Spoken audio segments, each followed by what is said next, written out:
So you want to be starting something. You got to be starting something. So you want to be starting something. You better be starting something. Come over here, boy. Yeah, yeah. I'm gonna trash you. Yeah, yeah. If you fuck with us. Yeah, yeah. We're gonna trash you. And so you want to be starting something. Black man is fear starting something. So you want to be starting something. Black man is fear starting something. How's everybody doing? It is Saturday afternoon, later than I thought it was. So I'm starting off. I started off quite early, but then I got caught up, and then now I realize it's later. I was thinking about heading to the store, but I may send my husband because I do want to do that banana cream pie. Um, I want to do that live maybe tonight, or maybe tomorrow. I'm not sure yet. Depends on if I can get my husband to go to the store. Okay. Um, yeah, I feel like some banana cream pie. I mean, or lemon meringue pie. You know what I'm saying? Um, I do feel like I can have a little dessert. Um, and since no one else came up with anything else for me to make live, um, I don't have anything else to make live. You know what I'm saying? Um, y'all, I asked y'all to tell me what y'all would like to see me make. It's from scratch, and I'll do that. You know, y'all want a lasagna, y'all want some hamburger and fry.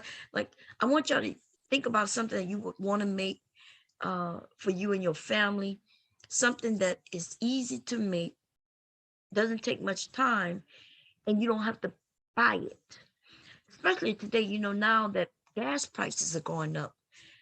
Y'all know them Uber Eats and all that shit gonna be going up, baby. Not just Uber Eats, but Uber and all of them. They're gonna be going up. It might not be worth it to order out anymore, you know, unless you're on your way home from work and you just decide to stop on the way to grab some things. Okay. But other than that, pricing of everything is about to go up. And it's time for us to start thinking, putting our thinking caps on. Go and grab the things that I tell you to go get. Go get you some flour. Go get you some rice. You need to get you some milk. Maybe have access to some cream. Um, you need to make sure you got spices, right? That would be your garlic powder, onion powder, salt, pepper, your Italian, all these things, right? Go to the Dollar Tree and just grab you like $20 worth of just spices, right? If you need a list of things that I recommend you get, let me know. Um, but the main ones would be garlic powder and onion powder, of course, salt and pepper. Um, these are the main things that you need because you can't always find, you might not always be able to find an onion, or you might not be always be able to find garlic. But see, onion and garlic with some salt and pepper will give anything some flavor. There's some other things too. You know, if you want the Cajun spices, you go get you some Cajun or Creole seasoning. Slap your mama. There's quite a few of them, right? Do I find any one to be better than the other? No, I don't find anyone to be better than the other. In fact, the one that I like the most is Old Bay seasoning. Okay, Old Bay has the everything you need, and I'm not sure if I think it's cheaper to a degree, and I can use it on more. Well, I don't think I can use it on more. I don't know. I'm gonna sit that recommendation down somewhere. I'm not sure. I've never really taken the time to see which one was better. You know what I mean? In fact, I don't even need any of those, right? If you follow my instructions, you don't need that shit, right? You get your basics. and you could create your own. Okay, get you a little cayenne pepper, right? Or you could do the cheat and buy the Cajun spices. Nothing wrong with it. Okay. There's a few other things. If y'all want me to make a list, I'll tell you the things that you should have. And also, we're gonna grab us some seeds, everybody. This summer, even if you don't want to do it, charge it to one of your children, right? To one of your young, even as early as 10 years old. They can even go earlier than that. Charge them up to taking care of your seeds. We're gonna plant some shit this summer. Some of y'all able to do that shit now because it's warm enough in your area. Now, in my area, I'm not gonna be able to really plant nothing in the ground for a little bit. But that doesn't mean that I can't start planting them now. My seedlings, I can do them inside. You know what I mean? And which I did one year. I don't think I have any of those videos, y'all, which means I'm gonna have to do them again. I had some, I made a little lighting area. I think I might change it up this year because I do want to grow me some strawberries, and I want my strawberries. Last year, my strawberries sprung up, but I didn't even plant them last year. I planted my strawberries the year before last, and because they didn't spring up in time, and that's mainly because I planted them so late. But what I did when it looked like it just wasn't doing what it's supposed to do, because I'm impatient, I took the seeds and I threw them in the back, right? I just threw them. I was like, oh, this shit not growing. Boom, and I threw it in the back, right? That was 2 years ago. And last year, strawberries started just to grow up around the area in which I threw those seeds the year before. And I was like, damn, look at my strawberries. Look at them. Anyway, come on. If seeds don't cost, you could go to the Dollar Tree and get seeds. You can get 4 for $1. And you only need 1 pack of anything to do anything. Get you some tomatoes. You can't go wrong with growing tomatoes. First of all, the easiest shit to grow. Easy. I'm talking about them motherfuckers was growing even when I didn't want them to grow no more. Okay. Tomatoes. Get you some pole beans or bush beans. And I'm gonna tell you the difference. Pole beans, you're gonna have it go up, grow upwards vertically, right? You're gonna need something to stabilize it because it starts to grow upwards. Whether it be a tree, the side of your house, a fence would be great, especially a link fence, what they call it, a link chain fence. Or if you don't have any of those things, though, get you bush beans, and they grow in the bush. Okay, they are in the Dollar Tree, y'all. Now, what I'm looking for, if any of y'all go to the Dollar Tree and see seeds and y'all stumble across okra, buy them for me. I'll buy them from you. I need okra. I want okra. Last year, I couldn't find okra nowhere. I couldn't find okra in this area. Nowhere. So I think I'm going to go online and see if I can purchase some. I know I could get some heirloom okra. I ended up grabbing seeds, and then I don't know what we did with them. You know how I allowed some of the okra to bear and fruit and turn into other seeds for me so I could grow them the next year. But then I didn't garden that year. And because I didn't garden that year, I don't know what I did with them seeds the year before. And here I am. No seeds. So I do, but I love growing the okra. That was out of everything I grew that year: potatoes, tomatoes, okra, lettuce. What else I did? I tried to do corn, but that didn't work out for me. I think I didn't have it in full sun. I think it was where I planted them. That didn't work out for me well. What else? I grew quite a few things, probably too many things that year. But the one thing that I loved growing, and I like, it was the okra. I was like, tomatoes grew like it was nothing, didn't take hardly any work. I was a little confused with the okra, right? Because I let the okra grow too long, and they were growing nicely, man. I loved it. But I was like, should I take them now? I knew they shouldn't get too long, but I didn't know they should have been shorter. Now they were still good, but some of them, yeah, I was on the verge of over, them going over.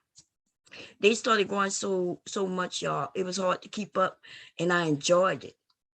And I like okra, and I use okra in gumbo. You can freeze it. I still have okra in the freezer now, right? Now some of y'all might not eat okra, but you might not know how to cook it. Grow it, and I'll show you. Okay, I'm gonna show you how to make it'll be a great dish. You'll love it. Let's see what else. But let's grow some things this year. Let's watch this summer. Let's grow something, even if it's just one thing. But I'm gonna say choose two. Definitely do some tomatoes, because you could do tomatoes. You make you some tomato sauce to make you lasagna, spaghetti. You can your pizza. We can make tomato paste, tomato sauce, and can this shit. I'm gonna teach y'all a little bit about canning if you want. And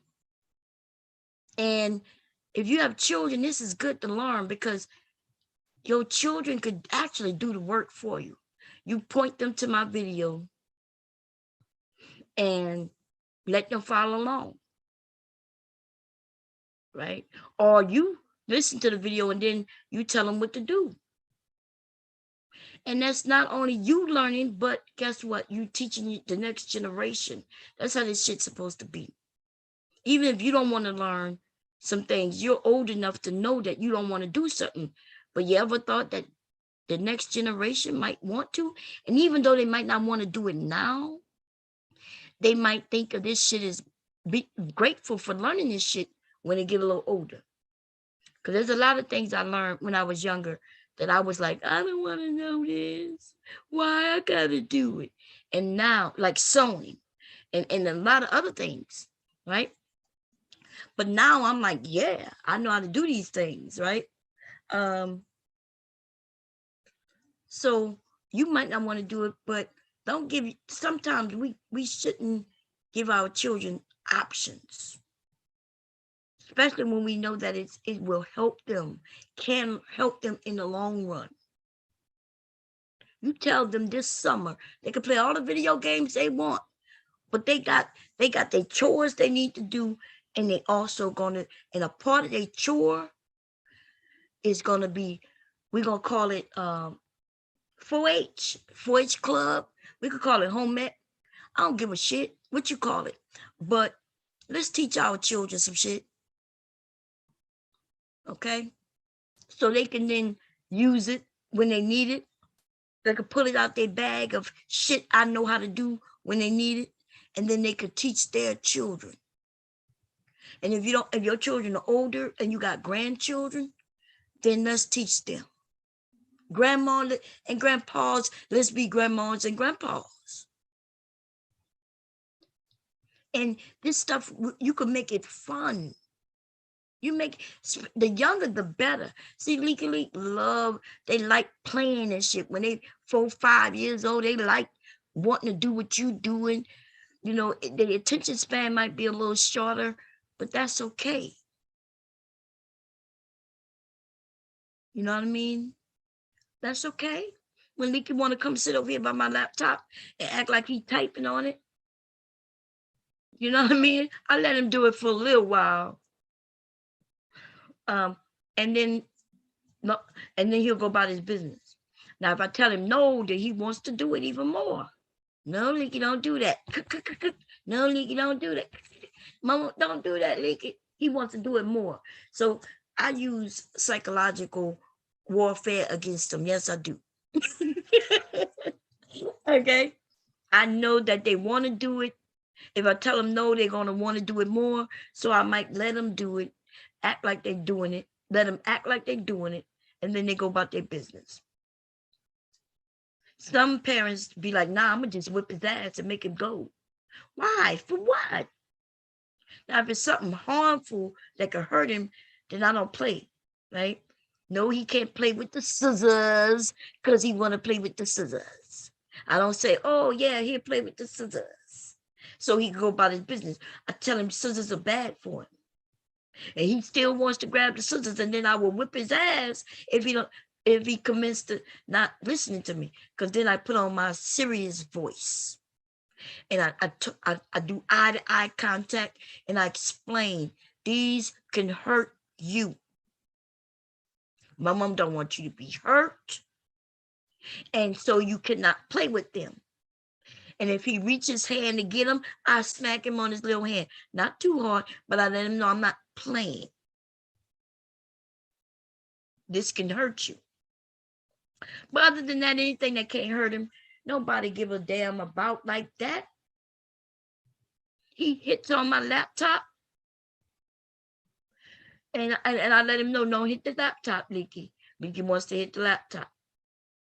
Leaky, don't do that to my mom's laptop. My mom gonna spank you. Leaky hit the laptop again. Okay, then I got a decision. Is it worth spanking him? Sometimes it may be, right? It might be a very expensive piece of equipment that you find to be irreplaceable, where it's hard to replace it. But this laptop, if he break this goddamn laptop, then he just broke it. It's my fault if I let him break it. I'm not gonna spank him for something I let him do, right? I'm not. So that's the choices we make. We make if he hit on the laptop and break it. In my mind, I'm thinking, well, I'm gonna try to stop him, but I'm not gonna use corporal punishment on him for no goddamn laptop. If it was my work laptop, on the other hand, then I know I got to replace and it's expensive. Then yes, I'm not gonna let him have access to it. See, it's on me, right? The adult. I make sure he don't have access to it. He's at that age where I know if I leave my room and go downstairs, and he's in the other room, if he could still get in my room, he'll do what the hell he want to do. So it's my responsibility to close my door, make sure he don't have access. Sometimes I leave my door open. I come up and I could tell Leak been in here because he done unplugged my laptop. That's the first thing he do every time he walk in here. He walks on the side, he see the plug on the side of the laptop, and he grabs it and unplugs it. And he knows I don't like when he do it, and that's why he does it. Okay? And then I'll tell him to plug it back up, and it'll take him a few minutes to trying to plug it back up. I'll help him plug it back up, and then he'll go about his business. I know some people used to just hit their children. That's why some of these children are upset, getting abused for no reason. Children are children, right? We are the adults, and we're supposed to be educating children. It shouldn't be no, and when they do it, you smack the shit out of them. You teaching them abuse. You have a conversation, and he's 2, but he's not stupid. The things that he don't know is my responsibility to teach him. And if you're not gonna, if your goal isn't to educate children, then why you have them around you? What like, you think they were born with all the information and the know-how? And if you don't, then that means they don't know how to do shit. And so that means you're responsible, at least when they're in your care, to educate them. And if you're not gonna do that, then why are they there? That's all I'm gonna say about that. We got to do better. Now, I'm not here to blame, point at nobody in particular. None of that. I want to think that everybody is as good of a parent as I think that I was, but I wasn't perfect. I wasn't perfect parent. I don't think there is a perfect parent, right? So let's educate one another. Like I do say I take out a switch, but I never grab a switch on my children ever. Ever. I've never, listen, the last time I got a switch was when I had to get one for my own ass whipping. Okay. So when I say I'm gonna grab the switch, I never grab no switch on my children. Okay. If it wasn't nothing that I did with my own hand and that they were young on their pamper, then I didn't hit them. Now I told you all the time I used I used my husband as the disciplinarian. And I was able to keep control by that, using that doing it that way by telling them, hey, your daddy gonna be mad. You don't want your dad to get mad. Hey, your dad gonna, I just used to say things. I never told them their dad gonna spank them. What I would tell them is, you don't want me to tell your dad?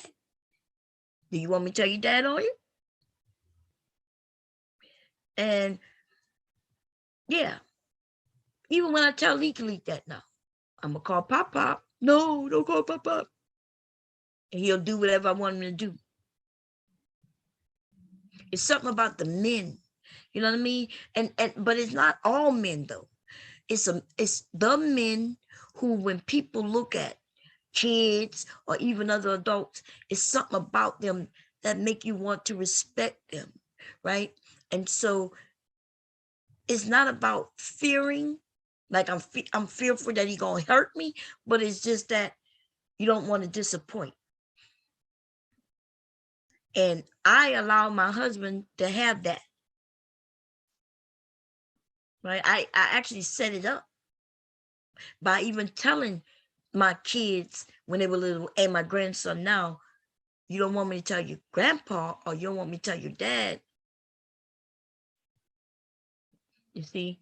So I made my husband the authority, the highest of the high in the household. He's the one you don't want to know. You don't want him to see you doing bad. You don't want to have to go before he.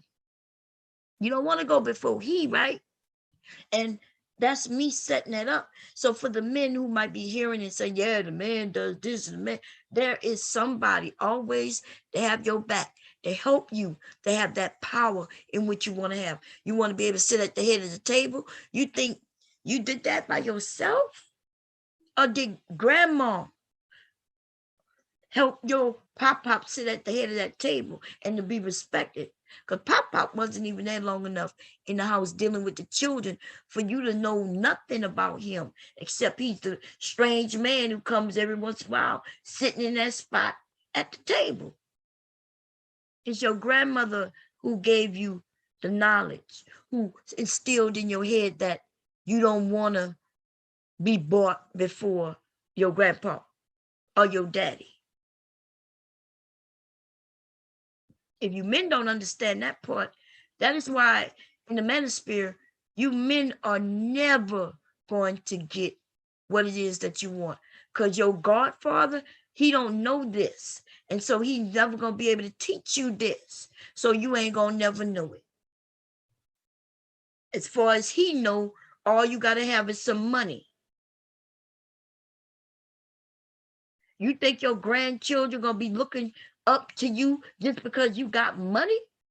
You'll end up like some of these wealthy white people who end up with their grandsons or their sons or their daughters murdering them for their money. Just because they got money don't mean everybody respecting them. Doesn't mean they get to sit at the head of the table and everybody is kind of respecting him. This thing about money, especially in our community. Shit. Anyway, that's something that a lot of people don't understand. You know what I mean? Like they got a lot of fathers who get pushed over by their kids. and mothers too. We just got it, and it's not that simple.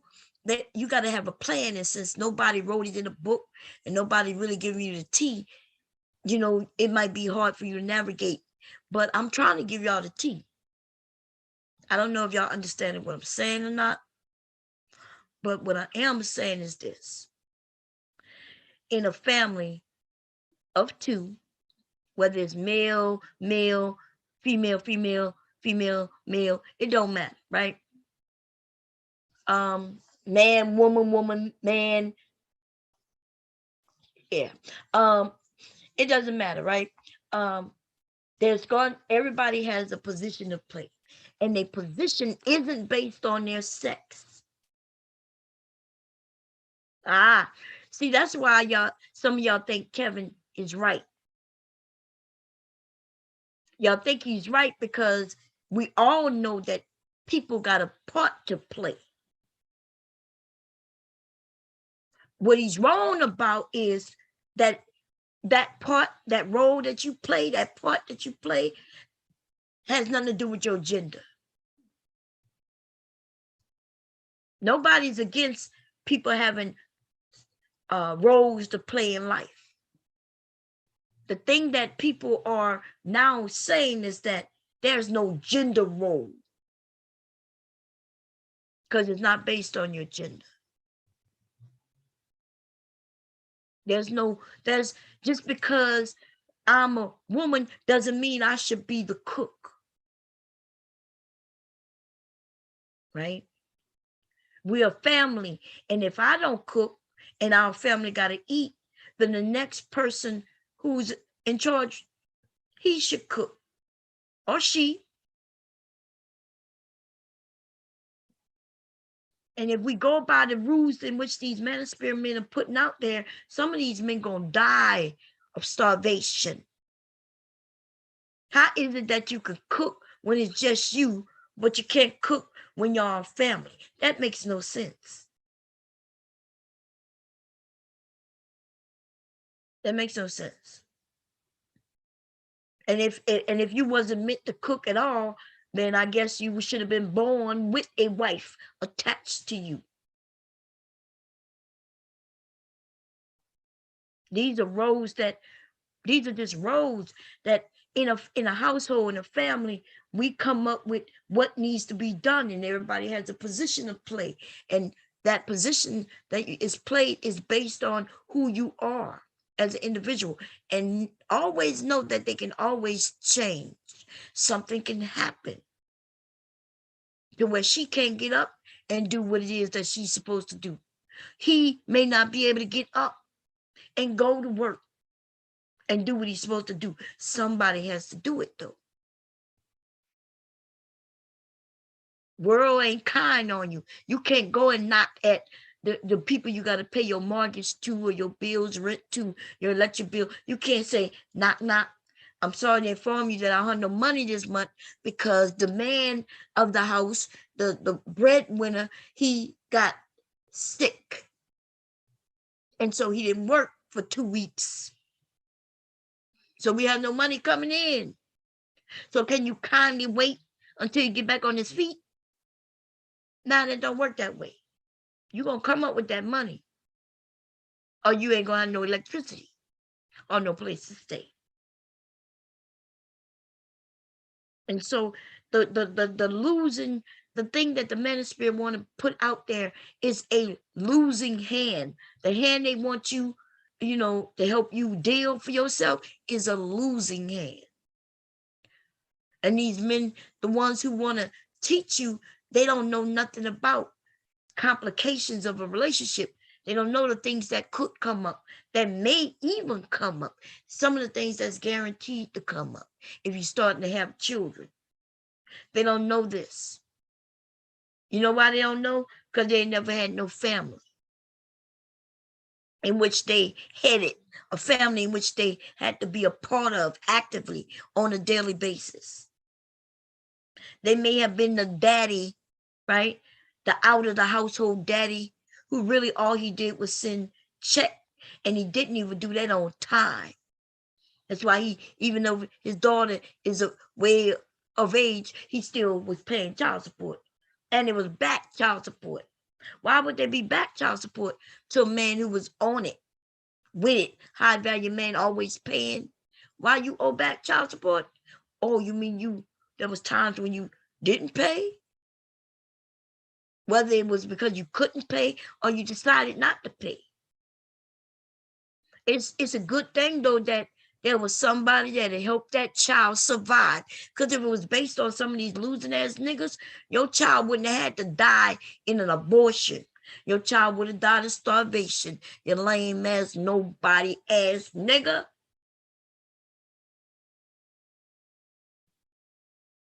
And you're complaining about women going to the government. Ooh, these women, they get help. The government help. They shouldn't have really got no help. They should have just let my son or daughter starve to death. Then I wouldn't have to pay no child support. No, you wouldn't have to pay no child support if you would have wore this thing called the condom. Bum ass bitch. Ladies, we got to do better. Okay? We got to stop just looking at how nice looking they look and they smell good. Like, we're going to start putting these men to the test. And for the men out there, the good ones, right? I know this is painful and gonna hurt you. You're gonna be affected by these lame niggas. See, that's what I think some of y'all don't understand. You're gonna be affected by the lame niggas. Now, you're not the lame ass niggas, right? You're the decent ones. You're the ones who understand, right? You've not produced children all over the world. You have not. And if you have produced children, you know that you hold them in high regard. You love them, they love you. You take care of them. It's unfortunate, but you know the lame ass nigga is gonna affect us all in a negative way. Here I am, have to tell women that they got to start thinking outside of their sexual compatibility and their desires. See, I'm the one who want to say, look, if you desire it, you want it, just make sure you understand there's consequences that could happen. Consequences don't always happen. Like some of y'all say, oh, just know there's consequences for everything. No, there's not consequences to every motherfucking thing. Damn. But let me look up that word consequence first. Let me see.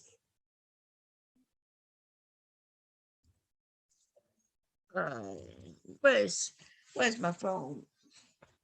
I just want to, because I want to make sure the definition before I. Hey Siri, define consequences. Consequence means a result or effect of an action or condition. Do you want to hear the remaining one? The result or effect of an action or condition. Okay, I found this on the web for the result or effect of an action or condition. Check it out. I wasn't talking to you, Siri, but okay. Here, Siri still think I'm talking to her. Okay, but I'm not. I just want to. Okay, so let's look at this because I want to make sure that I use the words correctly. Also, right? When I think of consequences and the way the way they say it, consequences for everything, they make it seem like there's always something, a negative consequence, but there's not always. So let me restate what I said earlier, or state it a different way, right? Everything that we do does not have negative consequences, but there is an effect, right? A result that can happen to everything that we do. I started up this live, and as a result, I'll have some people listening to me, or as a result, I might not have people watching me. As a result, I might not be able to go downstairs, and I might miss out on a movie that I may wanted to watch, or a movie that's on that I don't even know that I want to watch, but want to watch. Like, Lord. But anyway, what I'm saying is there's not always negative consequences to things that we do. Okay. But when you woke up this morning, there was a consequence. Okay, you woke up and now you got to decide some things, what you gonna do or what you're not gonna do. Are you gonna do some things or you're not gonna do some things? So it's sad that I gotta start speaking at this low form of speaking. You know why? Because somebody will tell me, well, Bomb, you wrong. There is a consequence to everything we do. Okay, but it's not a negative consequence to everything we do. By you even telling me that there's a consequence to everything we do, is now we going to a level of a kindergarten level of speaking. And that's the game these niggas play. Right?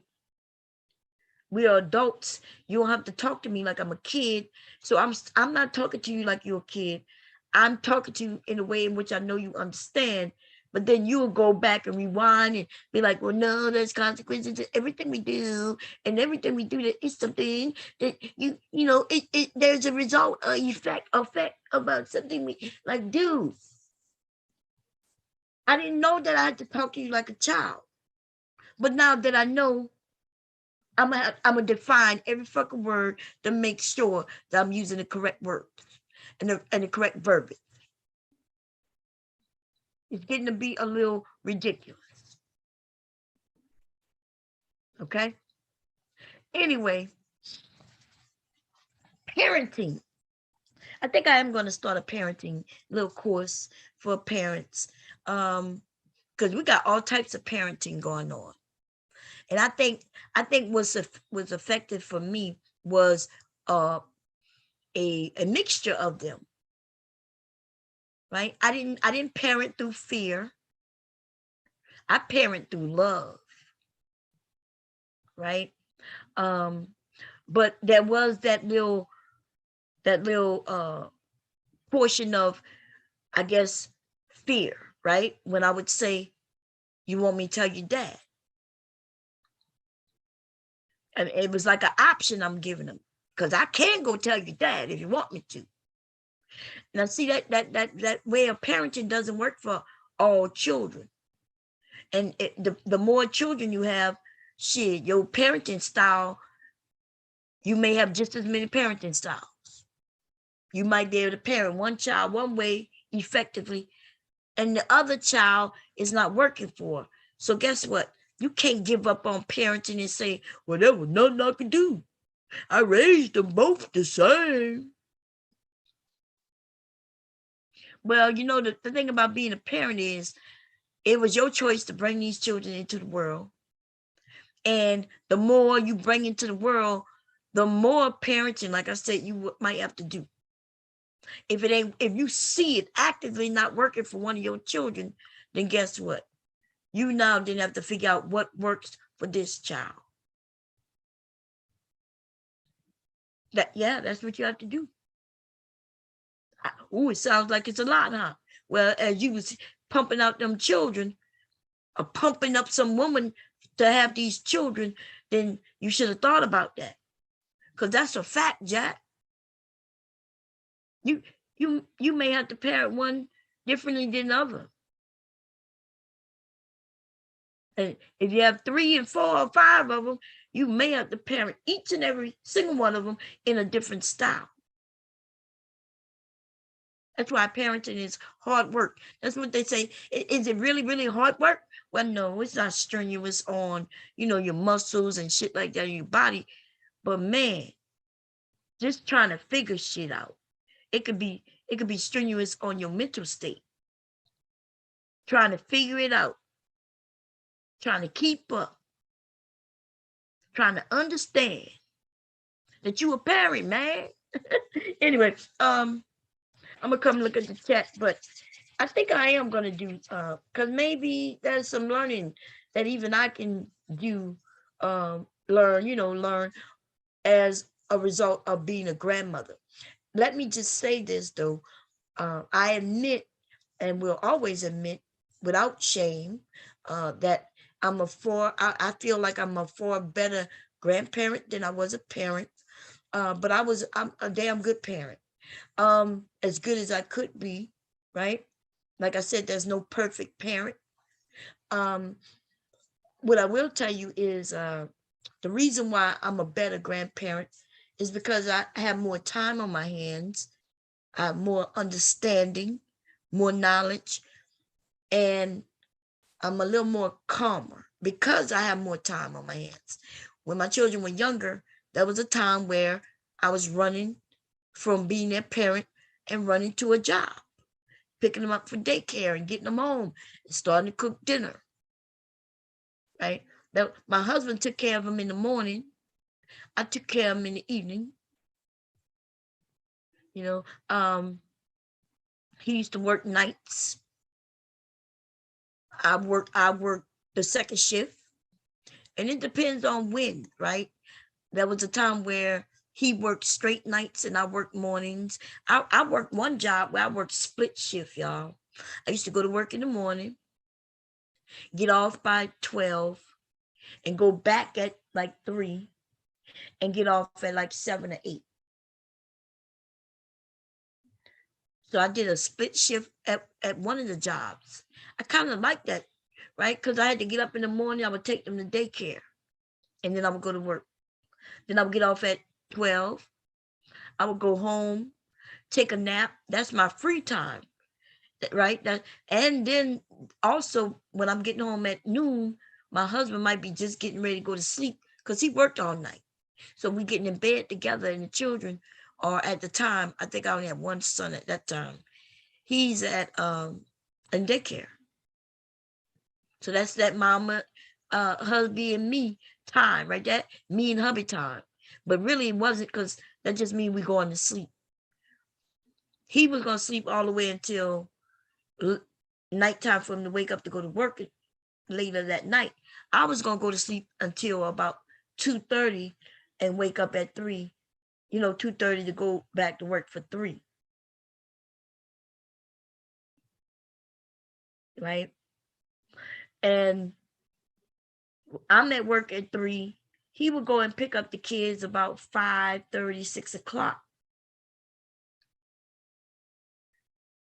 from daycare and bring them home to him. He would have them for a couple hours until I got home, and then he might go back and take him a rest until he got up to go to work for like 10 or 11.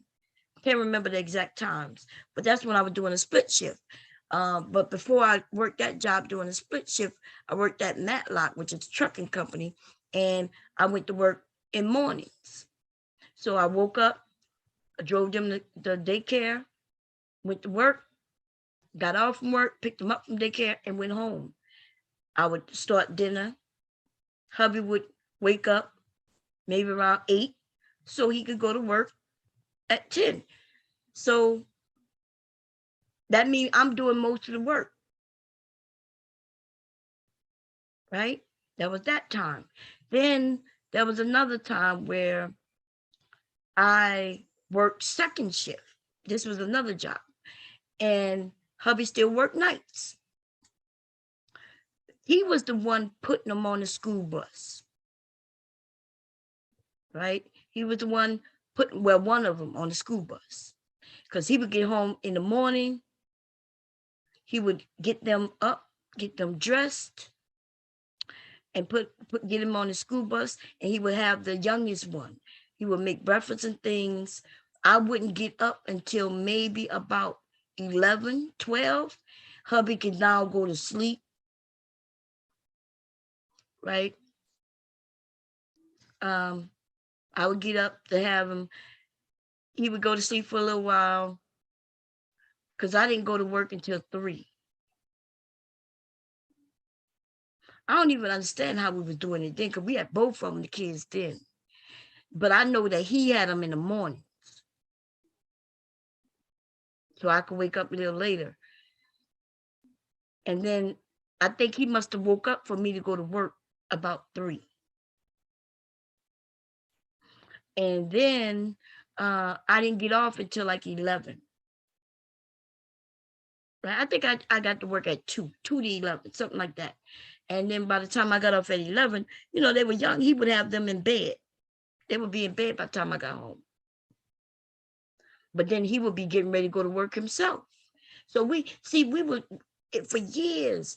Me and my husband were barely seeing each other in reality. We was doing a lot of parenting and bypassing each other because he worked that night shift. While we sleep, he's woke. While we woke, he sleep. And then when it was time for my youngest to go to school, that's when I no longer went to work outside of the home. Okay. And now I'm a stay-at-home mother. And yeah, we made that shit work. So now, yeah. Now I'm the one my husband would still be waking him up in the morning, but even by then, by the time I'm a stay-at-home mother, I don't think he was working nights anymore. He wasn't working nights anymore. Okay. Now he's working regular shift. He started going to school again. And so I'm taking up most of the, the thing. But listen, we just very active parents. Both of us, we were great parents. It was just more on the bypassing. With me and him, we was bypassing each other a lot. And that's how we made it work. So it's no wonder why we would grow apart. Right? And that's how marriage is. Marriages last longer when you have children, as long as everybody have the same goals in mind. And the goal is to raise these children. Now, when somebody decide to get out of that shit and want to be selfish, that's when marriages fall apart. Now, see, after the children are grown up, though, that's when you'll find most marriages end up in divorce. Because doing all that parenting, you realize you grew apart. So the ones who end up getting divorced while them children are little, somebody in that relationship is selfish. Okay. The ones who end up getting divorced after the children grown up, well, now that's because they realize they don't know each other, or they realize they don't like each other. You know what I mean? I really don't like you.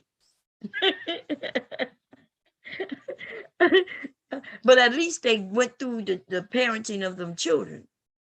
They wasn't being selfish.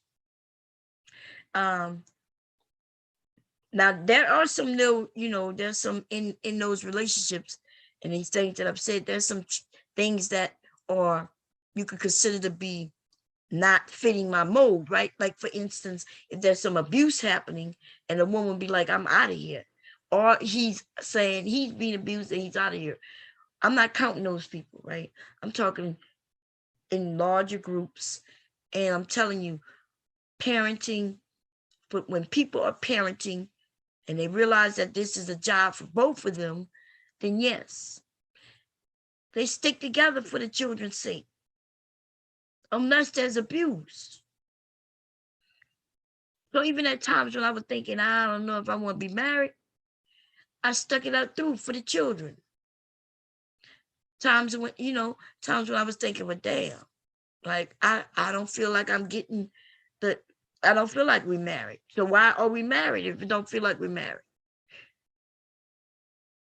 And the reason I didn't never leave is because when I sat back and thought about it, I'm like, this situation is not bad. Like, it's not good like I want it to be, but why would I disturb my children?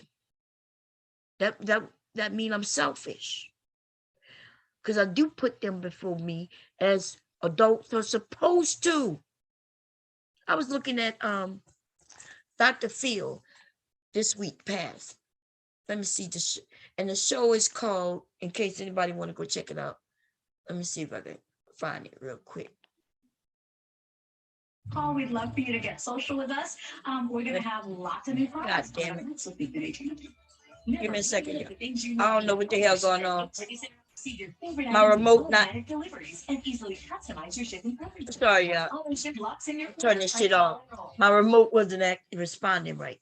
Well, anyway, it was on Dr. Phil, and it was this week past, and there was a woman. Her husband cheated on her, and she found out about it. And I think he decided to come back to her. I'm not sure on his end because I didn't look at the full show yet. The part that I did see though is that she's now saying, you know, hey, I want to be me. She raised a couple of kids already. I think at least one who's an adult, but she still got one at home who's a teenager or a girl. But the mother want to be a party animal, and she keeps saying, I've been a parent since I was, since high school, and now it's time for me to be me. I need to figure out who I am. Now, I understood what she was saying. The issue with that is this. She's trying to figure out who she is and want to party like a party animal when she still got a daughter, an underage daughter in the house. And that's when that selfish shit that come out of her. I know why it came out of her. It's all explainable, right? Her husband went and done some fuck shit, made her realize, well, damn, I was Betty Crocker. I was the one who cooked and cleaned and took care of these kids. And here this nigga is, he decides to go and find somebody opposite of me while he claiming this is what he wanted. And I fell for that shit. Fell into that loop of I'm going to be feminine and I'm going to cook and I'm going to clean. I'm going to bake these motherfucking cookies. And then for your husband to cheat on you, I would take that motherfucking hot cookie sheet. I would make sure that bitch is steaming hot and smash that nigga in his motherfucking face with it. What the fuck? And now that she done been hurt, oh, let me tell you, when a woman get hurt like that, I don't think these men understand. I don't think you understand when a woman decides to give up her identity, right? Not only for the children, but for your fucking ass. She gives up her identity. She, instead of being the woman that she is, she has become a mother and a motherfucking wife. A mother and a wife. A lot of us lose our identity. Ladies, it's something that we do. I don't know if we should, but we do it though, right? We understand that the children come first, and then we put this nigga first. Now, let me tell you something. That's the way it should be. You put the children first, and the adults put the children first, and then you put each other ahead of each other. So I put the children first. I put my husband ahead of me. My husband is supposed to put the children first and then put me ahead of him. When somebody don't do their job, then everybody start losing. So here she is. She done put the children first. She done put her husband first. And her motherfucking husband, though, decided he gonna be first. The same thing these niggas in the manosphere. I'm the head of the house, so I get to say what we do. I get to make the decision. No, that's a lie. Why would you make all the motherfucking decisions? Especially when you admitting that it's all about you.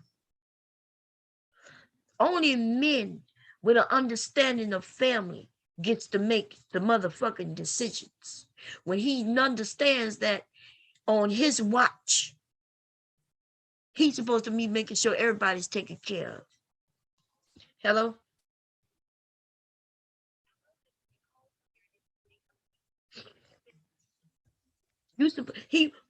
When he understands that on his watch, we either win or lose together, and it's on his watch. And he don't want to lose. He want to win. He want to be successful. He want everybody in his family to be successful. That's the only man who get to make motherfucking decisions. Every decision. Because now the woman trusts you. She trusts that when you say we're going to do something, that you thought about it, you planned it, and now we just got to execute it the way you want us to. But if you're not that type of dude, right? Nigga, you don't even know what a right angle is. You don't even know your right foot from your left foot. But you want to make plans. You want to lead. Nigga, raise your right hand. No, that's not your right hand. Your other right, bitch. But you want to be the head, right? Nah. We lose ourselves, and that can happen. Right? We lose ourselves in being mothers and wives. And husbands also end up losing themselves in being fathers and husbands. That's called family. Right? And as long as it's working. And how do you know if a family is working? Look at your children. They might not be able to get whatever they want, but they should be at least getting what they need. Are the children getting what they need? Are the children benefiting from you and your wife being together? Is your children benefiting from daddy and mama? And if they are, even if it's just a normal family, then that's a good thing. And if they aren't, though, if everything is all about abuse, they starting to have all kinds of issues mentally, physically, all kinds of shit, then maybe y'all need to rethink y'all family. Okay, but let's get back to this dude, right? And this woman. Okay, so she is decided, she making the cookies and all that shit. And see, when we lose ourselves, we could start gaining weight and not even realizing we're gaining weight because we lost focus of ourselves. But our focus is now on our family. Right? Our focus is now on our family. Now, remember when I said she put the children first and the man first. The man's supposed to put her ahead of him, but he hasn't. That's why she gained that weight. Because instead of saying, hey, let's go exercise, let's go do some family things where we out and about in the world. Let's go walking around the block. See, when he was supposed to be making sure she was good, he wasn't. And the reason, there's one or two reasons why he didn't tell her she was gaining weight.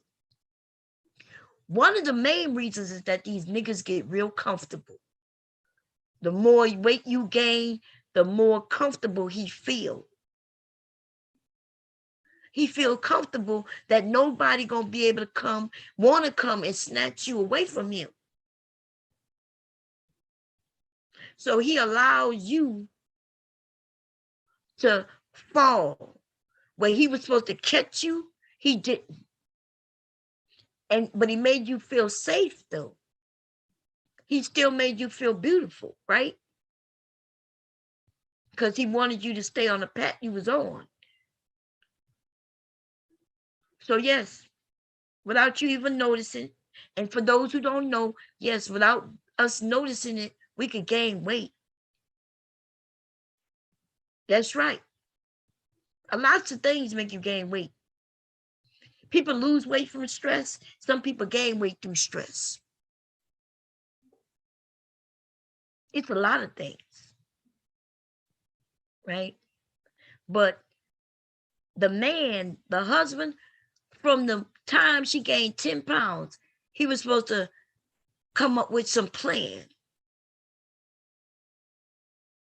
And the plan is not to tell her you're a fat ass. The plan was to literally come up with a motherfucking plan, nigga. nigga. Like Verbal say, nigga. Look, nigga. You supposed to come up with a plan. You could have been like, hey, we're going to the park next week. We're gonna go hiking. Hey, we're gonna join a gym as a family. Hey, we're gonna start kayaking. Hey, we're gonna go get on these bikes and ride around the neighborhood like a family. Hey, we're gonna walk every evening. Me and you. You ain't got to tell her she gaining weight. You ain't got to tell her she's a fat ass. All you got to do is come up with a plan, nigga. And say, hey, we're going to start worrying about our becoming more healthy. Both of us. We're going to become more healthy. See, the plan wasn't, if when you went to her and called her fat and tell her she need to do something about it, you're gaining weight, now you'd have made shit worse. But if you say, hey, you know, I'm thinking about us being a healthier family, and we're going to start walking after work, after dinner. When we eat dinner, we're gonna walk around the neighborhood. That's a plan, nigga. And that's what a husband who really cares about his wife gaining weight, that's what he would do. And he wouldn't do it when it's way too late. When it looks like it's out of control. He does it right away. And he does it in a way that will be accepted without her even knowing that he thinks she's fat. He says things like, I think we should eat healthier so we can live longer for the children. We're going to start walking. We're going to add some exercise into our daily existence. Right? But nah, there are some men who like big women. They enjoy it. Then they got the ones who, he likes that nobody will want his woman. Right? His self-esteem is low. Now, with us women, we tend to like to lift our men up. Most of us. I'm telling him and being with him, making sure he knows that I'm attracted to him. Right? I'm realizing that I can't make him exercise, but I'm still letting him know I love you. I love you the way you are. You know? Put in some hints here and there, but if he don't want to do it, he don't want to do it. But like you said, it's really the man. He's the motherfucking leader. If you claiming you're gonna be the motherfucking leader, then lead, nigga. But in this case, this woman that gained weight, she don't even realize she gained weight because her husband wasn't catching her when she was falling. She was just doing her duty, doing what she do, being a mother and a wife. And this nigga allowed it until he decides he wants to cheat. Now that he'd have finally found him somebody who would look at his ass. Now she make him feel good. And now his wife, who is the mother, she don't even know who she is. Because if she's not his wife, then who is she? He's then telling her, you're fat, nobody gonna want to be with you. This dude did some dirty things to this woman. It damn near what you would call abuse. He signed under while he was cheating on her. And she's like, okay, look, I gotta figure out who I am. Now he's cheating. And she just says, okay, well, he's out there dating, I'm a date, right? This nigga, while he's cheating on her, he signs online under another name and befriends her. And then started telling her how nobody would want to date her because she's fat under different names. This nigga started trolling his wife so she wouldn't cheat on him, but he out there fucking. Now, see, I'm going to tell you something about that woman. I know damn well, for one thing for sure, I know goddamn well she's not a Scorpio. Because let me tell you, baby, instead of going on the Dr. Phil show for this nigga cheating on me, we would be on the Dr. Phil show for a murder case. We would be breaking down what made me snap. You understand what I'm saying? A lot of you niggas don't understand that you might be safer being single if you're going to do some ratchet ass fuck shit. If you want to be in charge and what Kevin says, you want to do something with your options. You got options and you want to, you decide that you just going to rock with your options and shit like that. Nigga, don't get married. Do not get out. Listen, I'm not gonna plead with you because I'm gonna do like psychopathia say. I'm not gonna ask you not to jump. I'm not gonna talk you off the ledge. You get on the ledge, nigga, we want to know why you ain't jumped already. Okay, this is the thing. If you want to do these things that Kevin has made it seem like you want to do, then marriage is not for you. Just like marriage isn't for him. Marriage isn't for that nigga because he ain't married. We know this. Okay? Y'all better be very careful. It don't matter if that woman is black, Latina, Asian.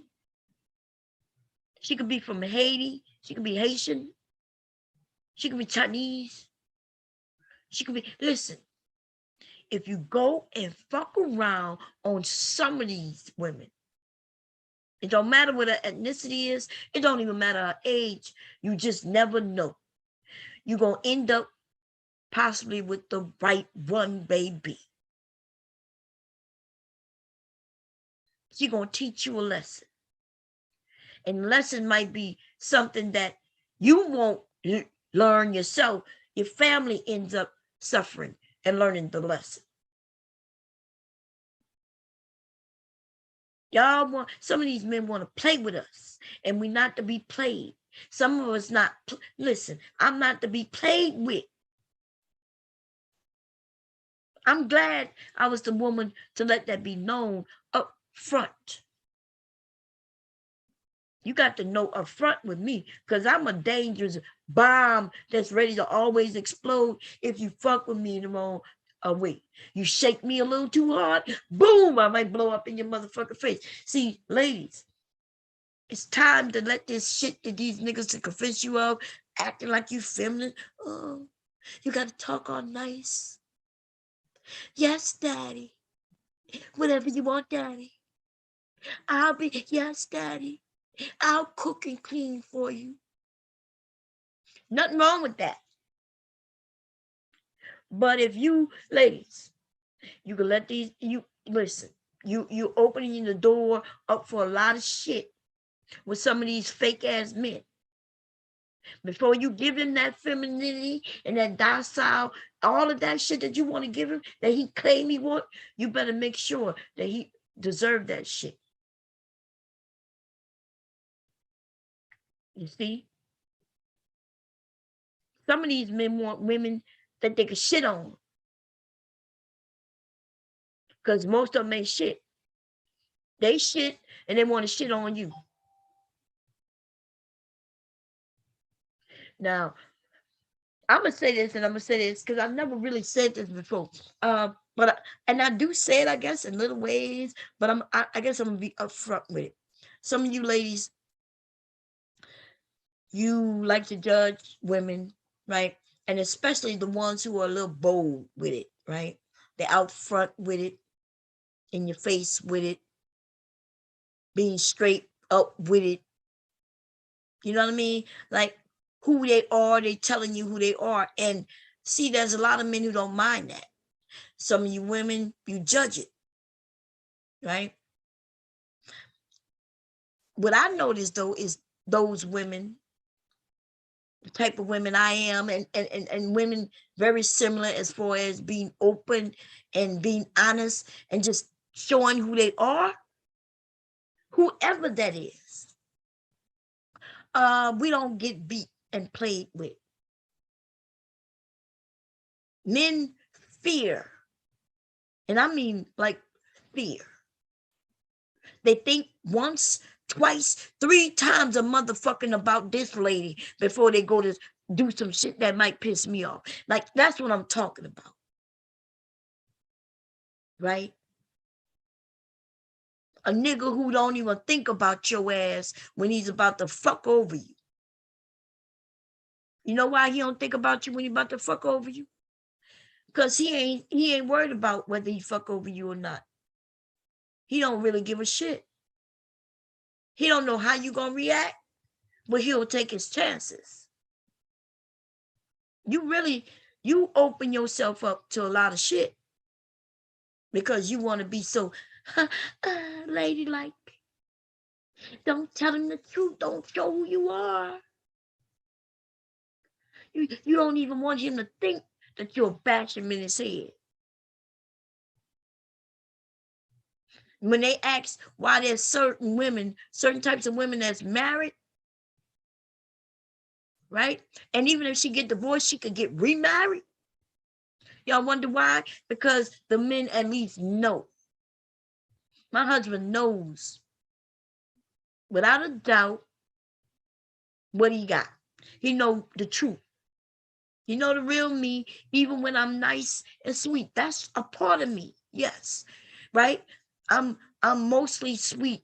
I'm mostly all those good old things. The wife and very encouraging and supportive. That is me. But he also knows the me that will bash his fucking head to the white meat. So he not sleeping with one eye open and closed.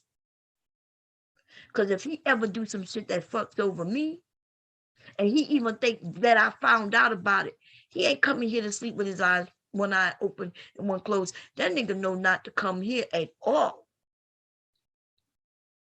Because it's not going to be about if it's going to happen. It's going to be all about when it's going to happen. And some men have said, ooh, she's just too masculine. Well, I mean, that's what you would say. And I don't give a fuck what you would say, right?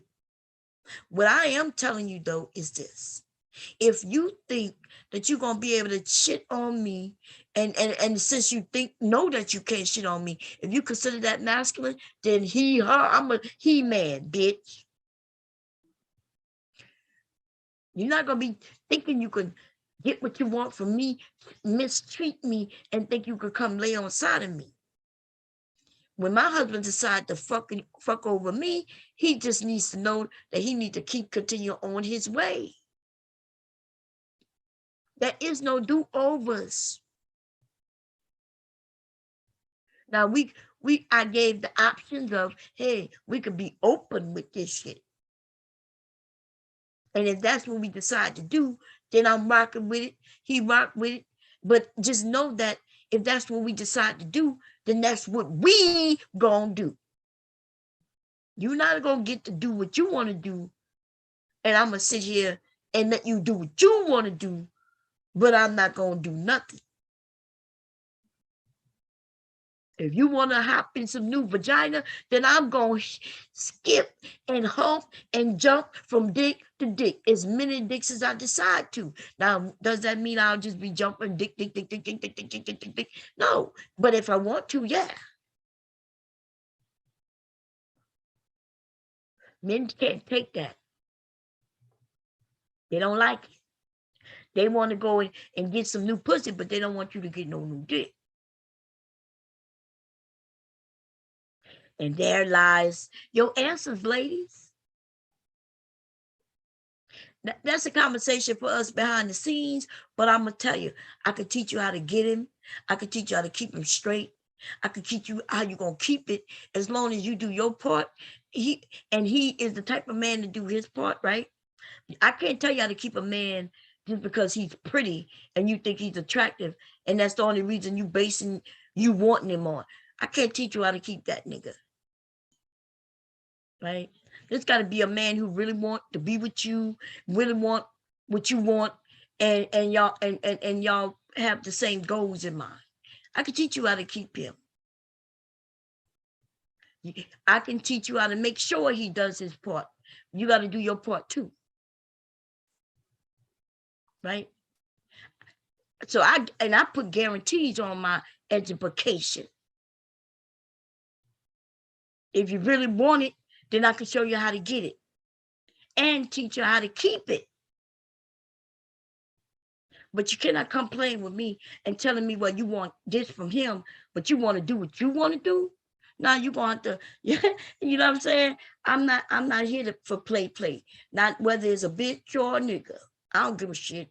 Okay, I'm not to be played by none of these motherfuckers. I could give you the answers that you want.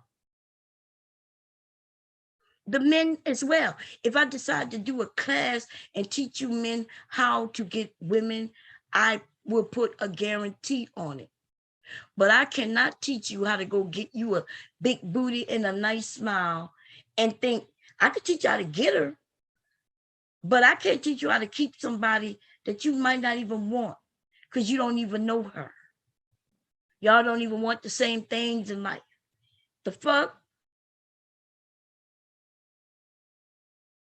And that's the young people issues. Y'all issues isn't coming together, but actually y'all issues are really just coming together, finding one another.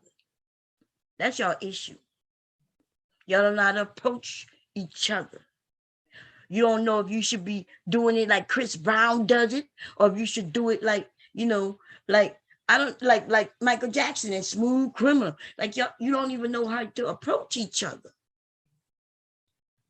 And then usually the ones who are the men and women who are cool with each other is usually on some platonic thing. Right? And nothing wrong with that. Those might be the best relationships. But except for when you have a platonic friend who's another gender, you realize that you could never really be with this dude in a romantic way because he's showing you who he is. He's showing you that he likes to go through women or that he lies. He's showing you his tricks. And for the men, well, the thing about some of you men, you like a woman on her looks, based on her looks, and then you never even look to see what type of person she is.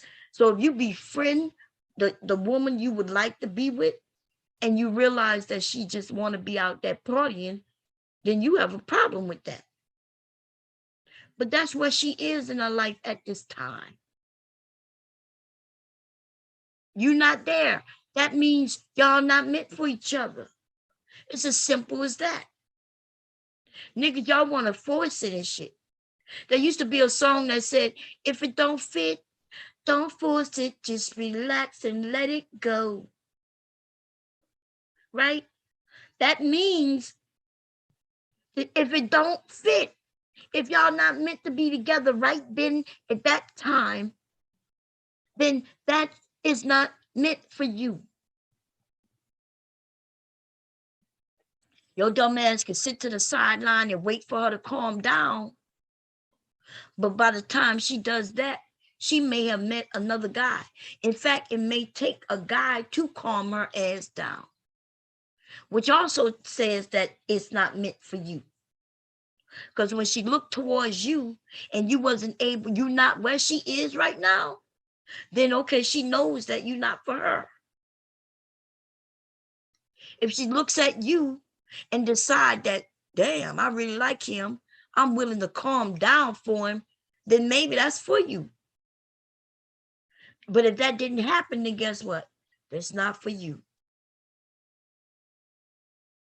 Which tells me that you're not really, if you out here looking for a woman based on her looks, guess what it tells me? You're not looking for no relationship. You looking for, like y'all say, pump and dumps. Okay, that's exactly what you're looking for.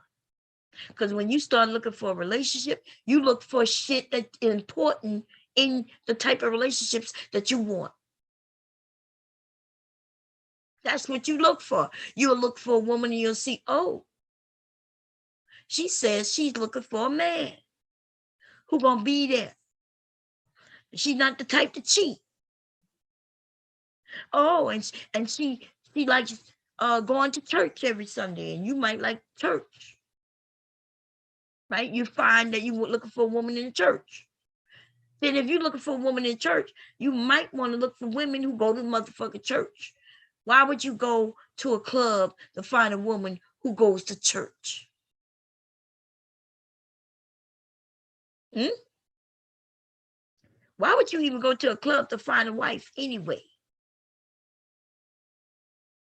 I'm not saying you can't find it in the club, but do y'all not understand that women, we understand when we meet men from the club, there is a clear understanding that we are not going to find a husband in the motherfucking club.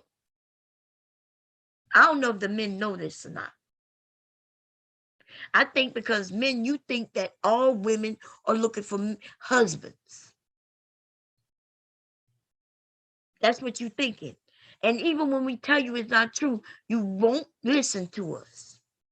There is not a motherfucking woman who gonna go to the club tonight thinking that she going there to find her fucking husband. She going there to find her some dick. She would like it to be a steady dick, right? If she get with him, she might not be looking for a one night stand, but she ain't looking for nothing more than dick. And yes, like I said, something that maybe, it might be steady dick, where she might get to know him when he come and dick her down, right? He better dick her down good, because if he don't, then it's going to be the last time he dick her down. We know this. Women aren't stupid. In fact, it seems like we're smarter than you men. We know we're not going to no club to find no motherfucking husband. We don't eat, and you know how you know this, men. If you pay attention, by the time we decide to make you serious, our boyfriends, we don't even want you going to the club like that. What you going to the club for? You already got me. You already got your permanent dick down partner. The fuck you going to the club for? That's what she gonna ask you. She want to know why you going to the club. See? So when she went to the club, she was looking for just somebody to dick her down. Or she went there just to be with her girlfriends and she ain't worrying about no dude at all. But the one thing she didn't go there for was to find a motherfucking husband. That's the one thing, without a doubt, that I know for a fact that she didn't go there for. I know she didn't go there to find no motherfucking husband. Nor none of us ever thought we gonna find no motherfucking husband in no goddamn club. Anyway, let me come back to the chat. Let me go to the chat. I've never been to the chat. Let me go. Let me put the link up, because I was supposed to be sewing. I was supposed to start open the chat up because I want to know what happened. Something happened. A few people are talking about it. I know what his name was talking about it. What his name? I was over there earlier. And so it has something to do with Cynthia G and Q Butter. Is that his name? Butter Q Butter? I'm not sure what happened. So I want y'all to come up and explain that to me. Oh, both. And I was supposed to be sewing while y'all explain this to me. I wasn't going on a rant, but I decided to. I am actually thinking about starting some classes, right? I want to have a maybe if y'all really want to learn, if for those who really want wives, right? You want lessons on how to approach women? And of course, I would have even younger women assisting. It wouldn't just be me, right? To give you some hints, maybe even do something where y'all learn how to talk to the women, right? And we give you some pointers, right? But and I think it'll be fun. But this bullshit about, you know, we got a group of older men who y'all think are trying to educate y'all. I'm have to inform you that that's a hard no. You're not learning what you think you're learning. You're not gonna get what it is you think you're gonna get from the knowledge that you're getting. Okay, that's all I'm gonna say about that. Let me grab the link. Invite and copy link.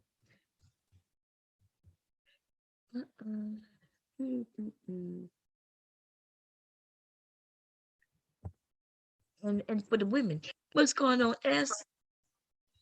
What's going on, Lola? Lola said you can't even have a proper conversation with someone in a club. It is loud and crowded. We know what's up. I know that's right, Lola.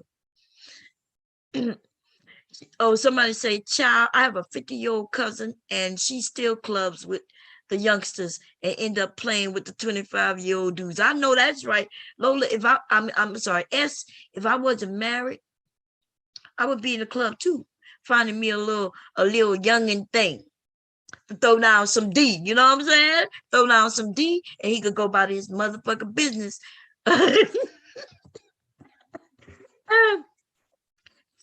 It's Coonsley. How you doing? Dang, y'all too real in here. Yeah, we trying to be real over here, baby. We trying to educate for real. Okay. Harry said it's too random for me.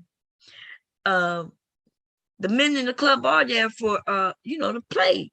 And that's why men in the club go to the club and women in the club go to the club, and they there to meet each other and hopefully have fun, and as long as everybody wear protection so no children come out of this fun, and everybody, it should be good.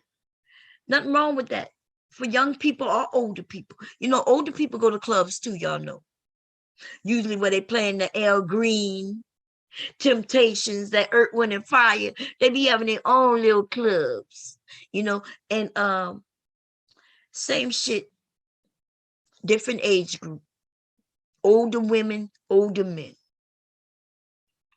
Okay, they get their drink on, get their dance on. The difference is they know how to approach one another. Like in the older clubs, we know how to go up to one another and just start chatting it up, having conversation. And then, whatever happened at the end of the night, if people get together, they get together. And if they don't, they don't. The younger club, well, you got men on one side, women on the other, and they all looking at each other with a few people in the middle who either know each other already or have come to meet each other there. Because you're right. You don't go to no club to learn about somebody. You can barely hear each other speak. Right? So the difference in the younger club is y'all, it's harder for y'all to get dancing. Now, when I go to the club with my nieces, I end up with everybody, damn near everybody in the club dancing with one another. I go and grab people like, come girl, come on. And then I'll be looking over at the guy, I'd be like, come over here. And by the time I'm done, everybody in this motherfucker is dancing. People for some reason love me, right? Because I will pull people. I'm like, you're just dancing. You're not about to get married. Right?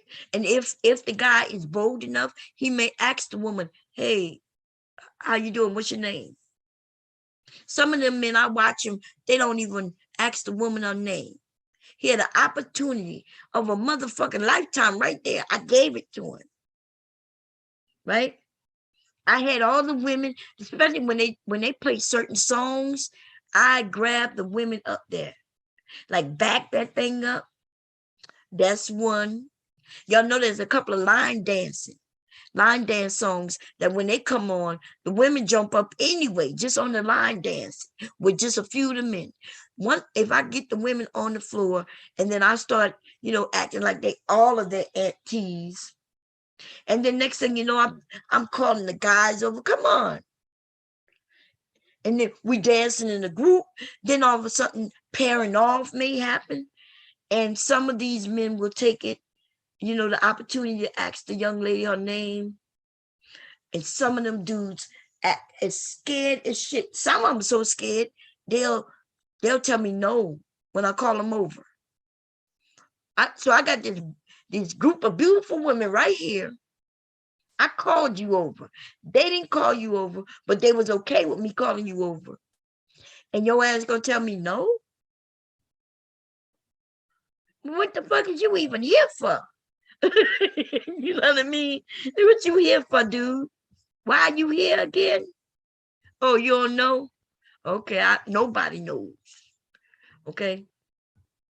You don't know, we don't know. If you don't know why you at the club, then nobody gonna know.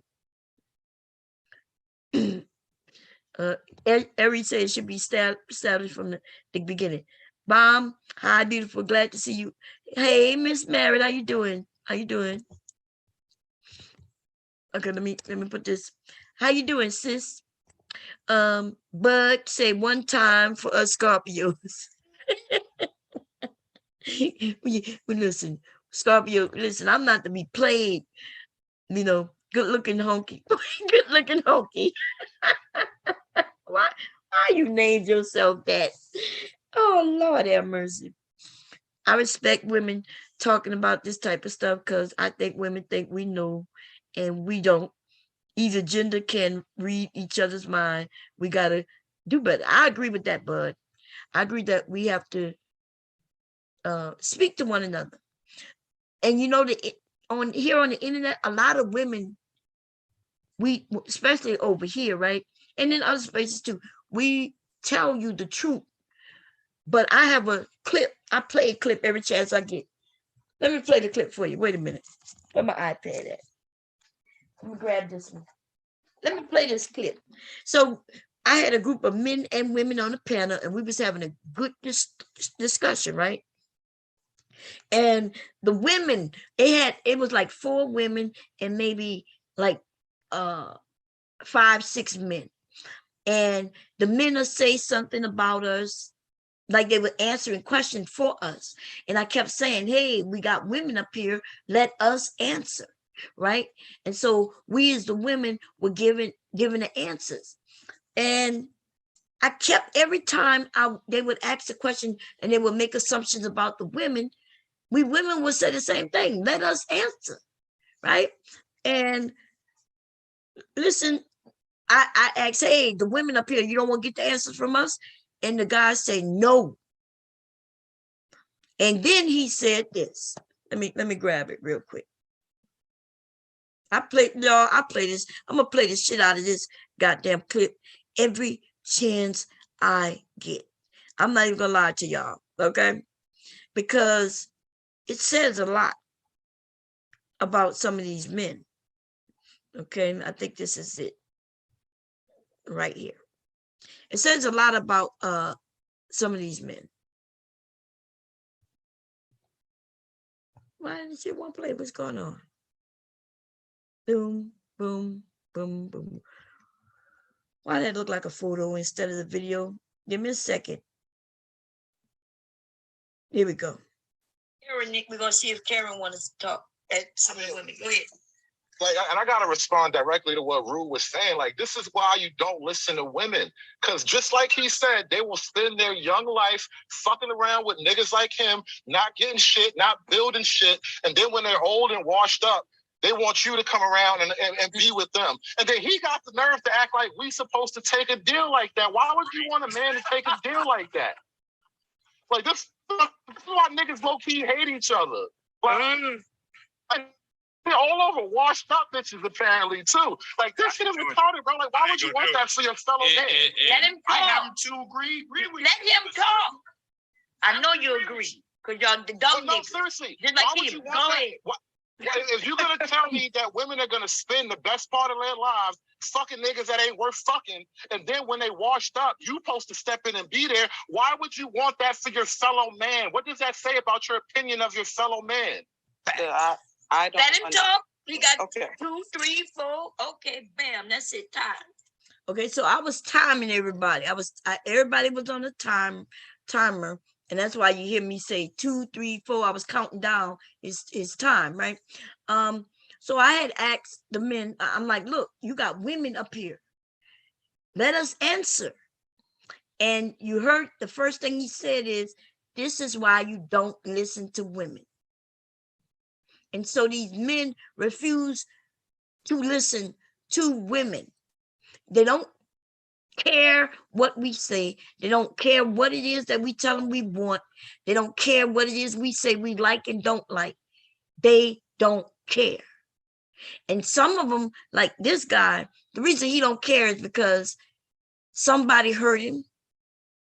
And even now, it sounds like he's expecting other men to do something for him.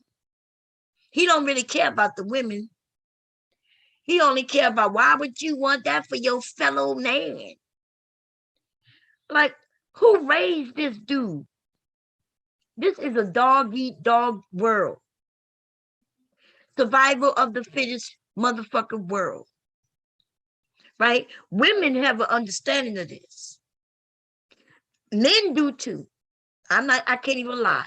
You men know that if you want a woman that you really want, you know that if she's worth any salt, right? If she's worth what you think she's worth, you know that you're not the only man who want her. And therefore, you understand that you're going to have to do what you need to do to get her. Right? Women, we clearly understand that. A woman not bringing her motherfucking best friend around her man and gonna tell her girlfriend how good of a man he is. She might say, yeah, this is my friend, this is my boo, this is whatever, but she's not gonna go into no details about nothing with this dude if she's serious about it. Now, if it's just a dude she messing with to get a come up, shit, we'll share those type of men. Be like, girl, get yours, and I'm gonna get. In fact, let's go get him together. You know, let's go have fun with him together. But if we was on some serious shit with him, we ain't sharing his ass with nobody. And we have an understanding that we would have to watch even our family members around our goddamn men, especially if he's worked something. This dude, though, just wanted to know why you men aren't helping each other. Like, why won't you just hit her off one time and then send her my way, instead of I have to wait until she's old and beat up for me to get a chance? Like, that's what he basically said. He's saying that the women, and which isn't true, right? But that's what Obsidian told him. I never really heard Kevin say it like in a sense like this, but Obsidian used to say, hey, you know, he want to get them young. And if I can't get her young, then I don't want her. That's some pump and dump kind of talk. You niggas don't stay young forever. So what is young? Isn't that relative depending on your age? So she's 19 now, you're 19 now, but she's interested in somebody else. Okay, cool. Now here she is 30 and you're 30. And you go to approach her and she's like, oh, how you doing? You know, now she's interested in you for whatever reason. Maybe, maybe not, right? And he'll say, well, you didn't want me when you were younger. Why would I want you now? You washed up. Well, if you didn't want her when she washed up, as you call it, then why did you even approach her? Because I be goddamn, I know these women ain't coming to you and approaching you. She said, oh, how you doing? You. I remember when I was 19, You approached me back then. I wasn't available back then, but here I am. I need somebody now. What are you thinking? You still want me? Ain't no women doing no shit like that. So this nonsense, man, the fucking nonsense that come out of these dudes' mouths. They go they go to the old settlers club. I know that's right. Look, Lola say old people doing the electric slide. I know that's right, Lola. Look, put on it's electric. Do, do, do, do. Look, I'm ready to get up now. It's Saturday. Let me see if I can find that song. God damn it. The electric slide, baby. My mom taught me that was the first electric slide. They had a couple of electric slides through the years, you know. Let me see. Electric slide. There, let me see if I can find. Shit, when that song come on, everybody get up to do it, baby. Everybody, the youngins in there, the older ones in there. Shit. Let me see. Ah, these goddamn. Oh, not another one. 2 commercials back to back. I can't stop neither one of them. Oh, hell no. Oh, that's some I don't know what kind of electric slide that is. They're not even black.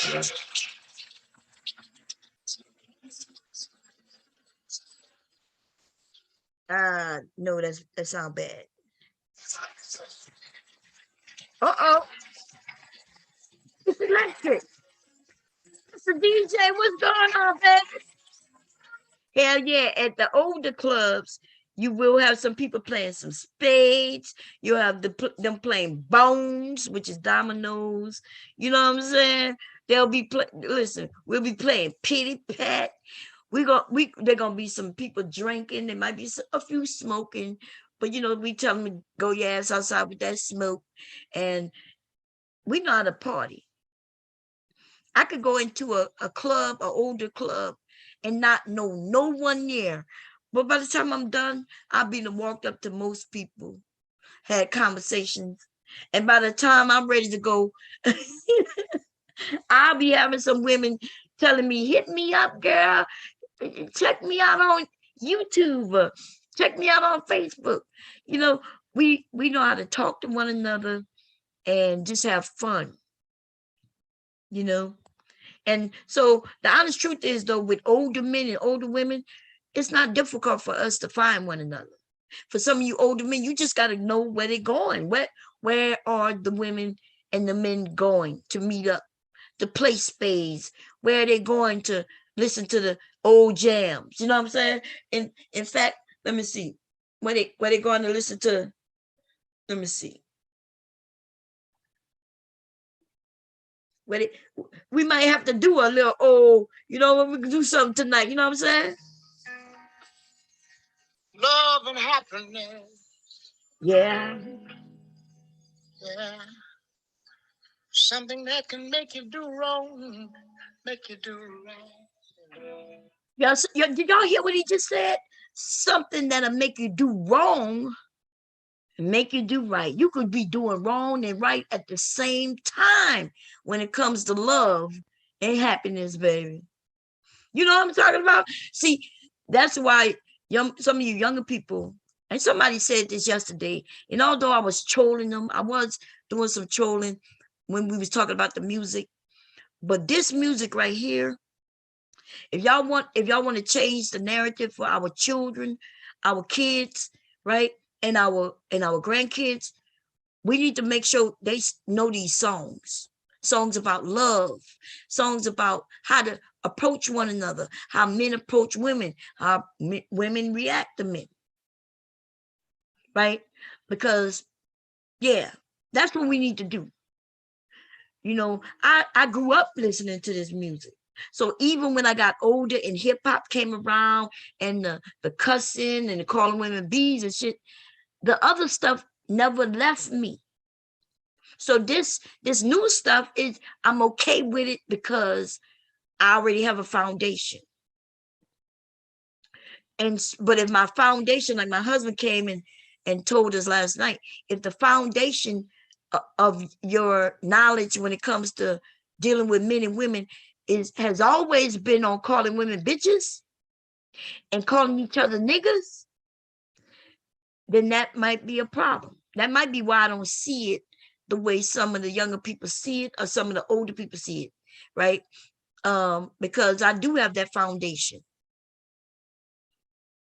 Man, you remember this song? Listen, we're gonna play this goddamn song. We're gonna play it little by little. And then we're gonna play some Teddy Pendergrass. Turn off the listen. Here we go. Yeah.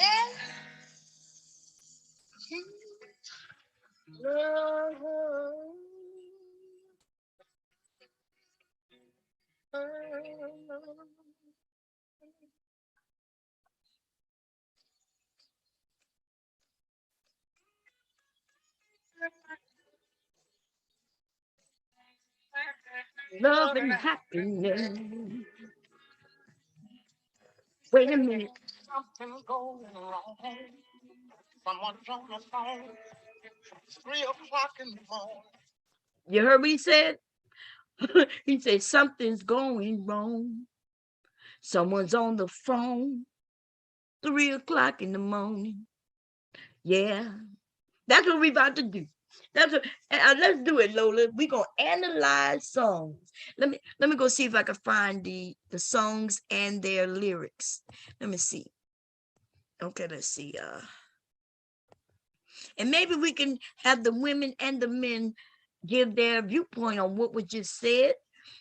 And then we're gonna analyze some of these new because oh man, I don't want to really compare the two because there is no comparing older love songs, because even in the songs they may have been breakup songs, right? Songs where they talk about cheating and shit, but there is an understanding that cheating is a part of relationships, because for you to cheat, that means you're in a relationship, and we can't act like cheating isn't something that's abnormal.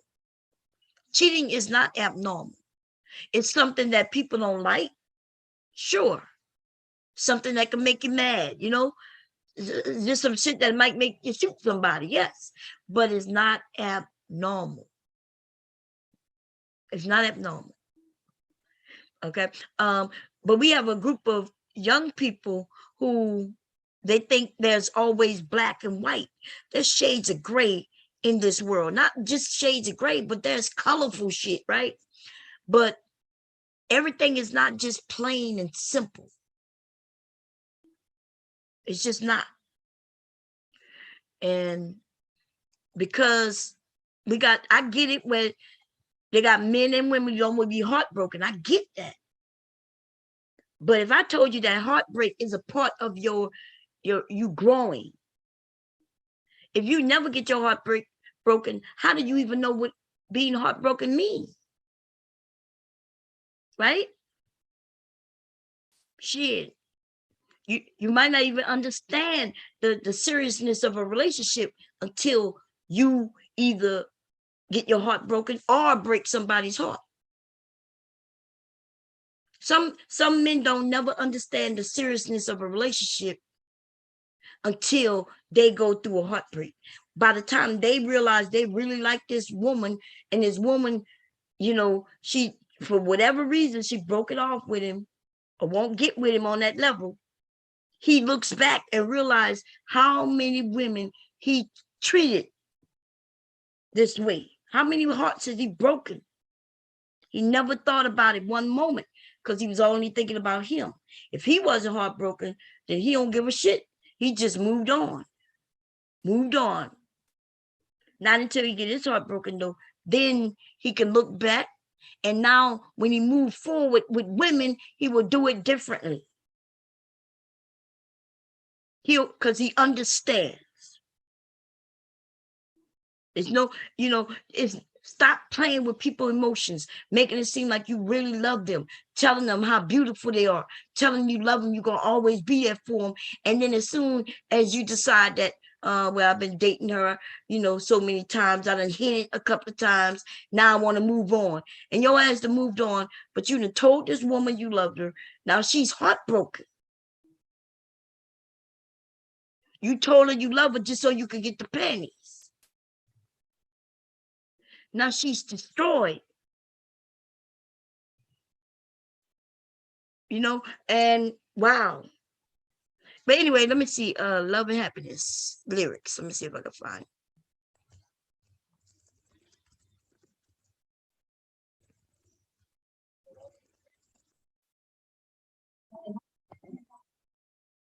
it. Crazy, y'all. I'm so crazy. Let's see.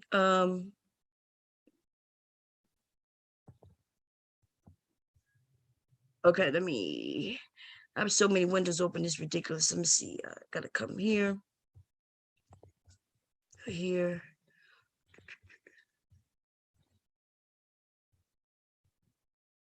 Sound. Boom.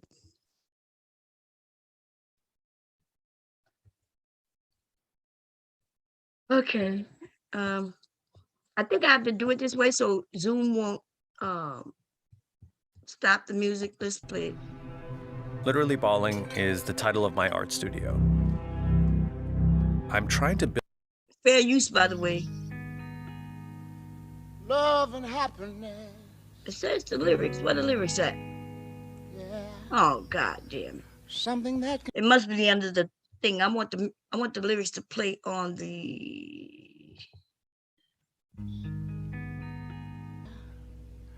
something that can make you do wrong, make you do right. Yeah. Still, oh, I see it. It's coming.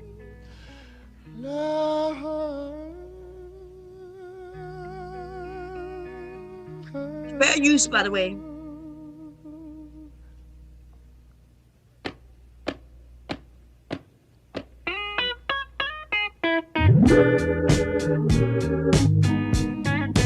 Love and happiness.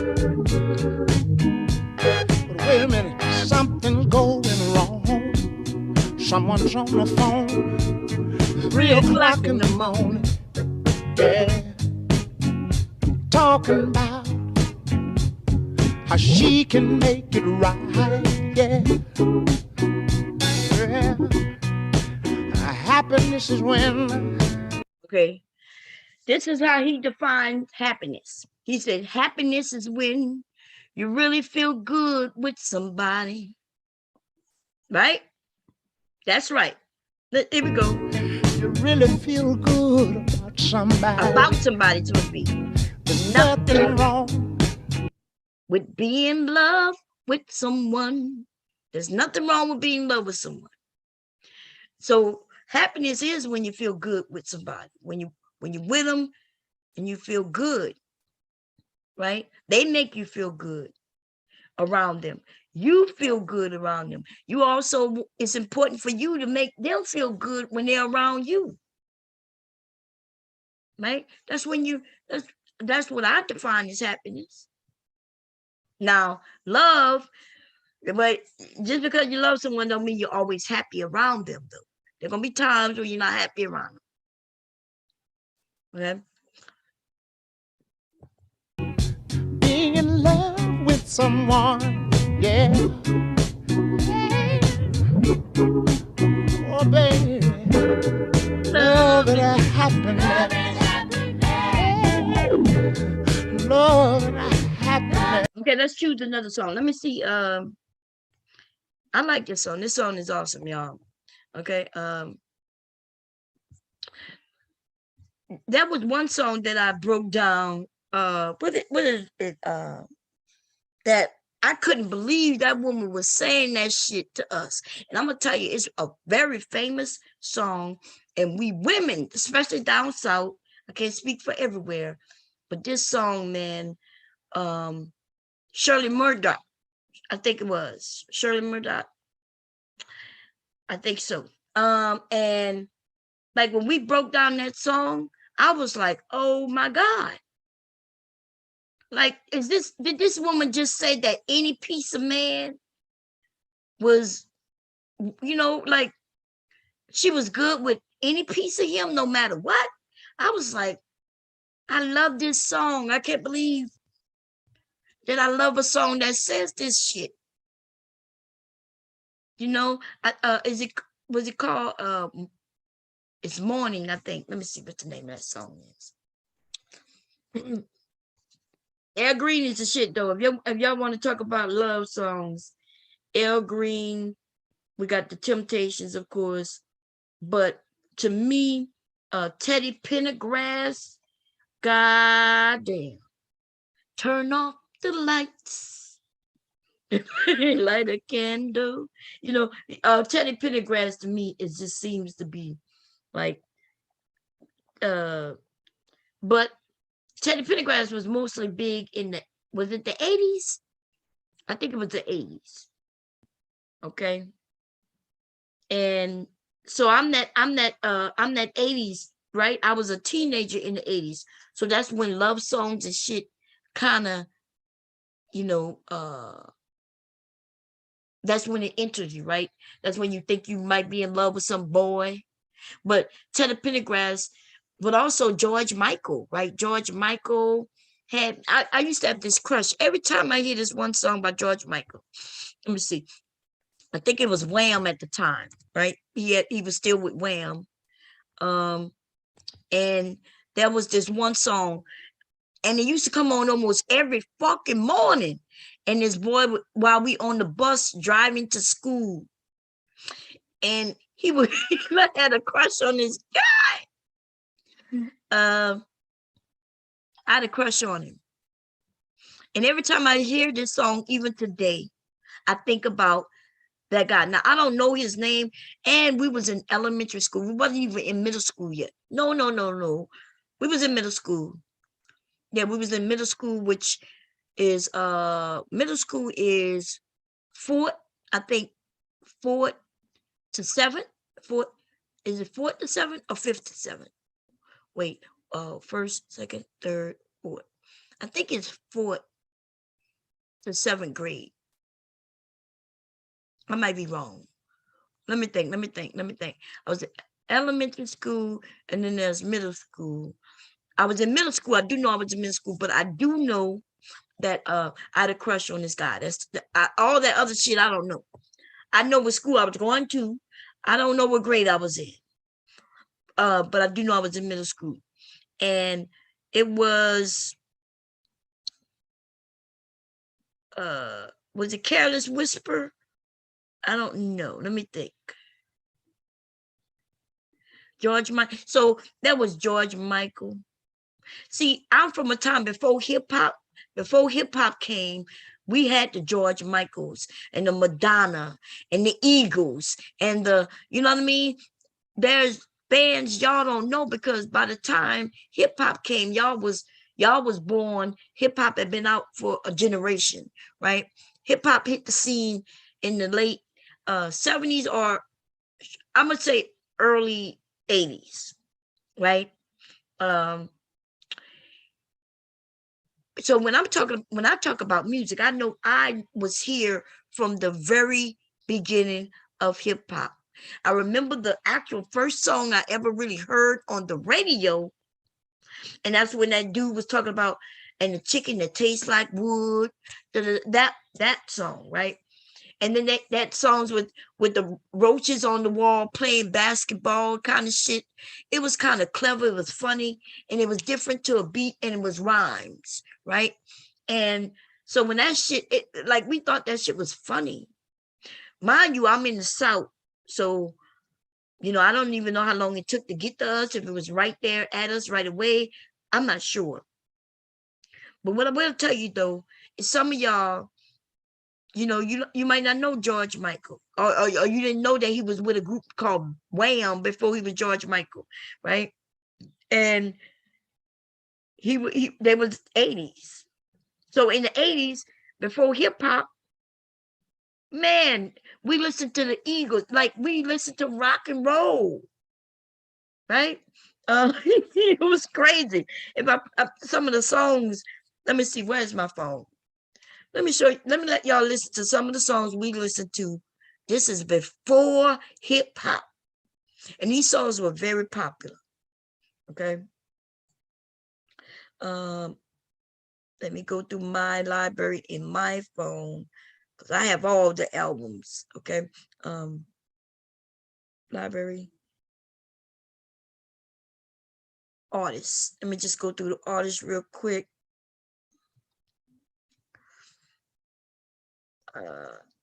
Air Supply. Any of y'all know Air Supply? This kind of shit is what we was listening to. Uh-oh. Why I won't play? It's telling me something.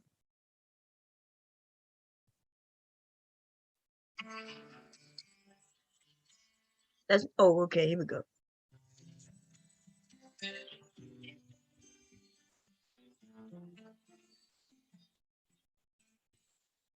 Let me see if I can get it to play. There it goes.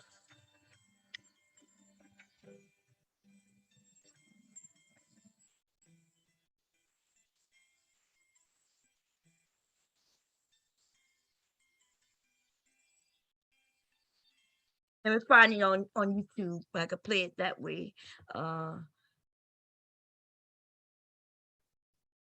Sweet Child of Mine. Hotel. Oh, you do? Yeah. Okay. It's 7th to 8th grade. Is that what middle school is? Elementary was to 6. 6. So elementary is just 2 grades? You might be right. I know high school is 9th through 12th, but I thought I was at JB Martin for more than 2 years. Let me see what JB Martin. I went to JB Martin, y'all. JB Martin. That's just one of the middle schools I went to. That's where we moved on to high school. Let me see.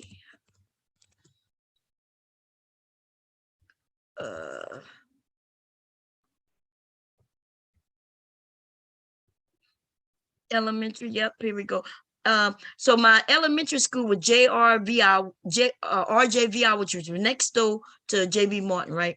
And the lowest grade, you're right, 6. So it was 6 to 9th grade.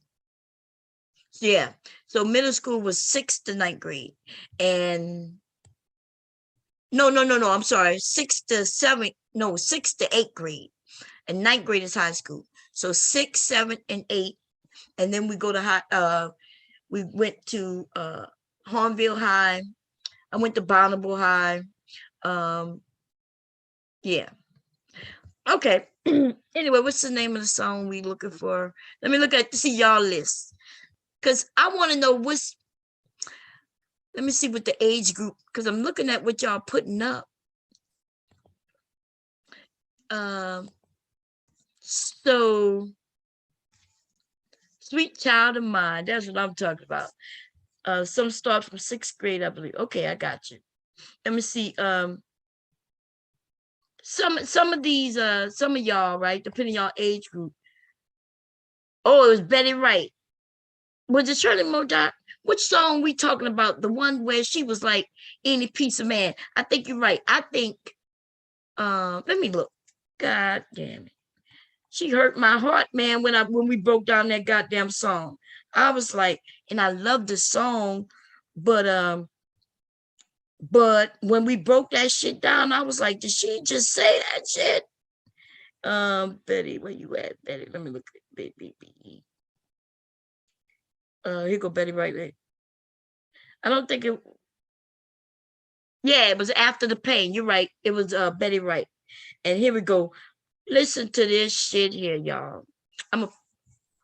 Not only that, but we're gonna see if we can find the words. We're not gonna because I can't believe it. Let me see. Betty. After I want the lyrics though. Come on. Maybe I could find it in karaoke and we could know. If I do the karaoke, it'll give us the words, and then maybe I won't get in trouble. Let's see. Anybody want to come up and sing the karaoke? Crisis can happen unexpectedly to anyone, and though it may seem like a where I couldn't resist the urge to tell you at the end of my story. For all of those who wanted to know, was there life after the pain? After the pain, you come and love me, and I welcome you. You're glad like me. Come on, somebody come up. After the rain and all that I've been through, I still can't explain how I can still love you like I do. What I do, yes I do, still love you like I do. Though you still do me like you do. After the pain, we sit and we talk for a while. That's right. And I fight with all my might to hold back the tears from falling with a pleasant smile. After the rain. Wait. Okay, so I think the rain is the crying, right? And she's saying that, look, she's holding a smile while she's fighting back the tears and shit, right? And then she says, and after the rain, which is the crying, the tears, she say, I still can't believe you got the nerve to still call me baby, right?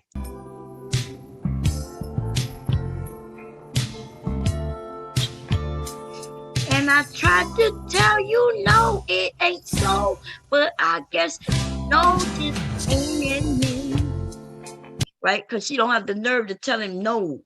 Like he just hurt her, he cheated on her, fucked over and everything. In fact, if the song before this was where she caught him cheating, like the woman called her, right? She had a conversation with a whole woman about her man. And then this nigga comes home after sleeping with another woman. And she's sitting there having a conversation with him, telling him how he hurt her with a smile on her face. And he's calling her baby. And she says she can't believe through all the nerve, he still got the nerve to call her baby.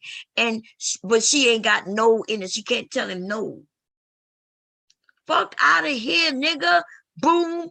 Bash him in his head. You ain't got to say no. All you got to do is hit him in his motherfucking head. Okay? Now let's go find the, I don't want to say this shit no more. Let's find the actual words, god damn it. Okay? Let's listen to her. This shit is wait, but I do want it with lyrics though. Okay, let's see what lyrics. There we go.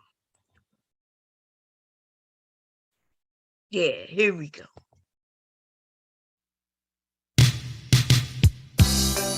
Well, I couldn't resist the urge to tell you the end of my story.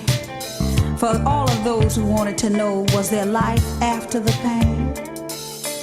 After the pain, you come and love me,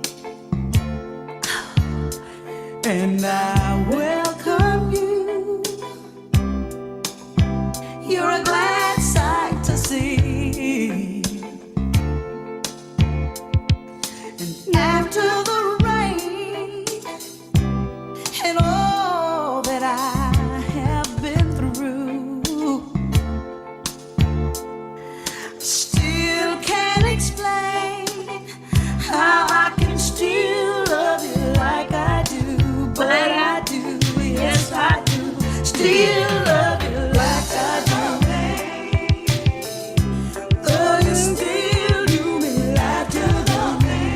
She said, but you still do me like you do. Ain't that some shit?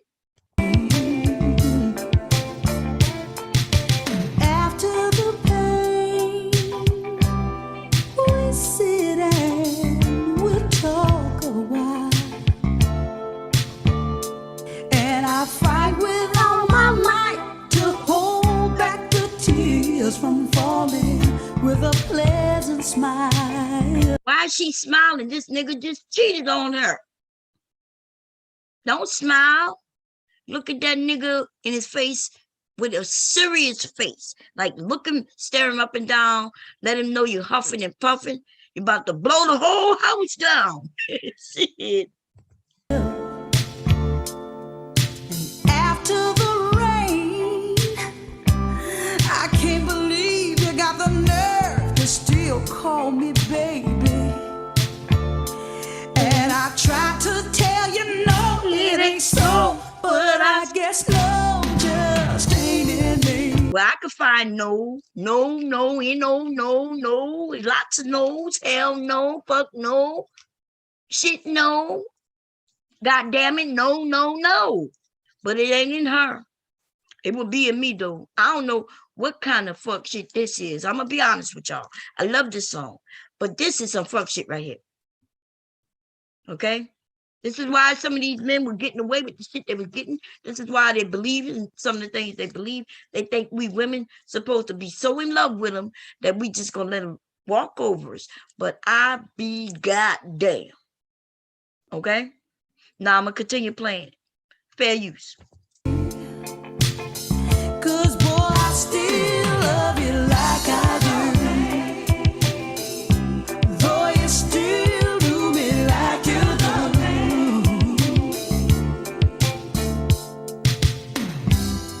Yeah, I know you're laughing. That's right. Listen to this part closely. Yeah, I know you're laughing. I'm not laughing at your sister, but I'm thinking something wrong with you though. Well, I know you're laughing. All those hurt. Well, okay, here we go. Those of you who heard pain. Yeah, you're right. I sure did. I said I'd never take him back again. Well, it's a woman's prerogative to change her mind, isn't it? But we do it all the time. Don't laugh. You probably done the same thing too. It's just that you know me and I don't know you. You know, one thing time has taught me that having a piece of man is better than having no man at all. So I'm Hell no, hell no. No. See, this is why you get songs like this.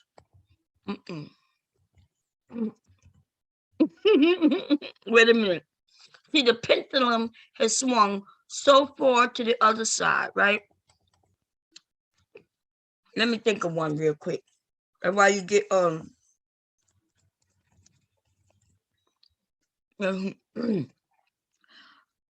that's why you get Savage, Captain Hook. What's that one that I'm looking for though?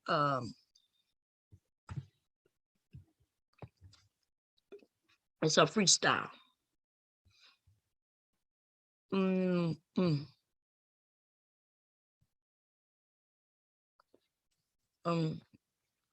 Damn, what is it called?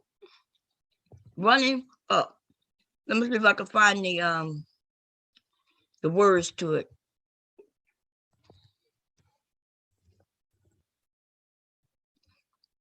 This is why you get this shit right here. Okay.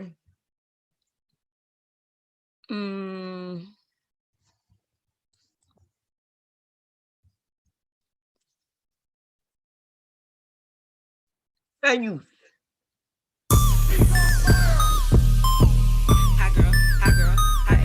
If they say I ain't the baddest, then the motherfuckers lie. How you riding on a nigga who be asking for a ride? Okay, running up them bands, tryna ball till I fall. Running from this bitch, he gon' come when I call. If it ain't my money, then he know it ain't ball.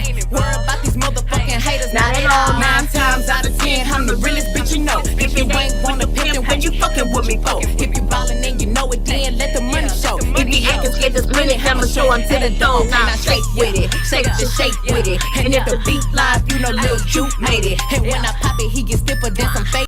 See, that's what I'm saying. You got women who saying, fuck all that shit, right? You ain't got no money. I ain't got no time. You want to hurt me? Fuck out of here. You gonna pay for my time because I know you ain't about shit. I know you gonna be out here slinging your dick everywhere and I'm cool with it. But when you with me, you gonna run me my dough and you can head out the motherfucking dough. And this is why, right? So you get women, young women saying, I'm not doing, there is no after the pain, motherfucker. No, fuck out of here. So that song you heard, that's my mother's generation of women. And this is your generation of women. My generation of women is somewhere in the midst. Like we accept them of both, right? I'm accepting, I still have the little bit of that, oh, I love him and I don't know what to do. And then I got a lot of this, I will beat him in his ass, you know what I'm saying? I fuck him up. And then I'm gonna do what I want to do. I'm a mixture of both. Right. And I know that I know I still have a little bit of that old fashioned values in me. And you know, I still see use for them. But at the same time, if the men don't see the value in that old value, then why would I convince younger women to fall for that shit? The truth of the matter is, a lot of these men, you'll find the older men who's still looking for women of value, right? If you okay with the older men, because the older men, you know, they decent men, but by now they know what they want. They're willing to take care of you. They understand the responsibility. You just got to find the right ones, right? With these younger men, though, yeah. No, they really don't want what they claiming they want. Right? They really don't. We don't live in that world anymore. And so they don't want a woman who's going to be sitting at home cooking. That's why these niggas talk about 50-50. These niggas talking about a 50-50. Nigga, what? I could do, listen, and I'm not even saying that's bad for women who are okay working, but no, 50-50 is not. If a man tell you 50-50, fuck that nigga. Now, if he talking about, look, you could do your part, I'm gonna do my part, right? Don't, if he put a value on it straight up the middle like that, fuck that. Why you even, what? Hell no. Is he gonna do 50-50 and pushing that baby out of your vagina? You know what I'm saying? Nah, I might do some 20. He could do some 20-70. You do 20%, baby. I'm gonna do that. Yeah, you could do some 20-70, nigga. Wait, that's not even right, right? No, 80-20. I'm sorry. Look, I'm over here all fucked up, y'all. I knew that shit wasn't sounding right. Do some 80-20. Okay. We could do some motherfucking 80-20. Or we could do some 90-10. I think the closest I'm going is 20. The most I'm doing is 20%. Now, if we're not going to have no children, then I might even do 30%, right? I'm just saying my vagina by itself is worth 20%. At least my vagina, listen, my vagina plus children is worth 40%.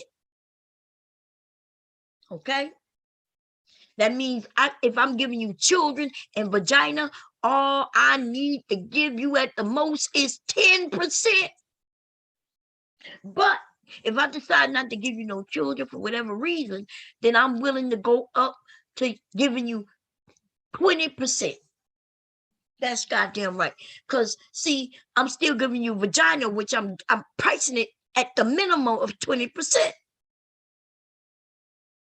I ain't doing no 50-50 with you anyway. So we already starting off with you doing at least, you know what I'm saying?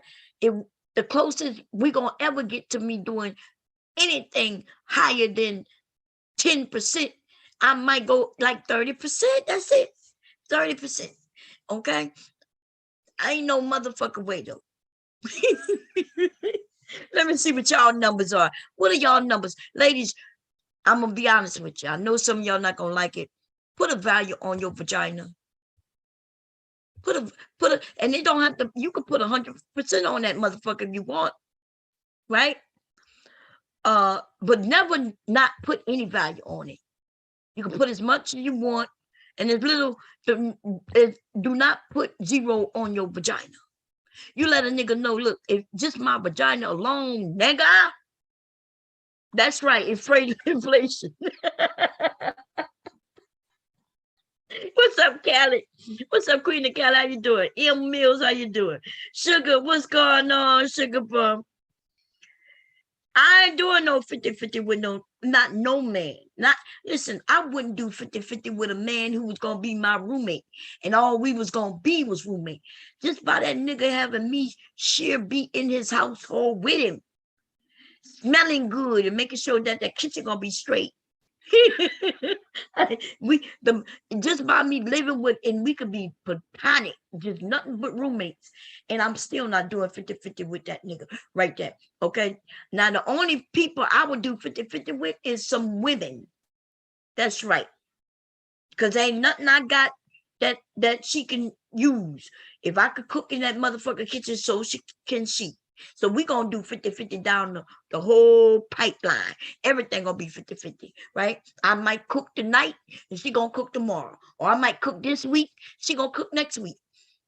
And we could do a 50-50. That's even. Steven, I ain't giving her none of my vagina. She ain't giving me none of her vagina. She ain't giving me none of her money. I ain't giving her none of my motherfucking money neither. We could do a 50-50. Other than that, any man who gonna in my presence in the household with me, we ain't never doing no 50-50. Okay?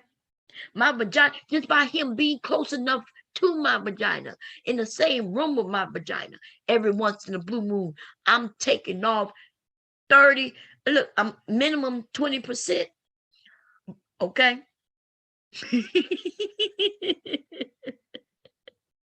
Nikki is cool, y'all, but Megan Thee Stallion is cool. That's right, Lola. See, I think a lot of men don't count a lot of shit in, right? Remember, you're gonna be doing probably most of the cooking, but they got some men who do the cooking. So I might negotiate a man who tells me that he likes to cook, love to cook, and that he gonna do most of the cooking. I will renegotiate. We can negotiate, right? Now, but I just say he could do all the cooking, right? And if he want to negotiate on that, he got to know he don't get to touch no kitty cat. He don't get to get no hugs. We not doing no motherfucking spooning. I'm not doing no back rubbing. Don't ask me to get up and get your medication. Nigga, go get your own medication. Okay? Listen, I'm sorry. No. A 50-50 for you ladies who have been talking to 50-50. It's time for you to line up so I can get my belt out and give you a light little spanking and let you know, hell no. Don't do it to yourself. I'm telling you, it's not gonna be good. It's not gonna be good. And for you men, right? For you men out there, if you approach a woman with that 50-50 shit, I'm gonna call your mama. You should be ashamed of yourself. Now, if you're going to work this shit together, say, look, we're going to do this together, right? And then sit at the table and y'all figure that shit out. But do not let the 50-50 shit come out of your mouth. And ladies, if they talk about 50-50, take away vagina, take away laundry, take away cooking. You know what I mean? Like, unless he going, like, when you give him vagina, you know what I mean? You got to automatically explain to him that vagina is at least minimum. You get to deduct 20%. Okay? You get to deduct minimum 20% if you giving out vagina. Automatically off the bat. Okay? That's right. Y'all need me to take out the mathematics whiteboard again? Let me do it. Let me stop the share. We're gonna do it. Wait a minute. Okay. I need y'all to understand me, ladies. Okay. Do not let no man get away with this shit. Do not let a man get away with that 50-50 shit. Do not do it. It's gonna hurt you to your heart when shit go wrong. Okay, when his ass start coming in talking about he bought the TV, you be like, nigga, I paid half the rent. And you bought, and I paid for half that TV. You don't get to take that whole TV. And then when you be just like, what her name in the movie, Madea. Remember Madea said you get half and I get half? She commits to taking an axe and cutting everything in fucking half. That's what you need to do. Otherwise, y'all need to work this shit out before there's anybody buying anything in a house of 50-50. Because when the shit don't work out, somebody gonna end up really mad. And if you're doing 50-50, everything that comes in and out of that house, you better add that shit up. You and make it clear that this TV, although I purchased it, it's for me. Even though it's in our bedroom, I bought it. And if things break up, then I'm taking it with me. You understand what I'm saying? Be clear on shit like that. So I'm gonna get this whiteboard up. Now, PUSSY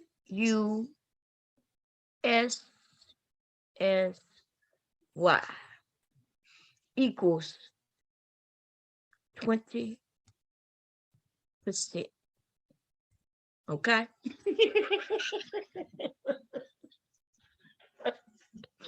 Okay. Okay. So if you're doing laundry, household chores, okay.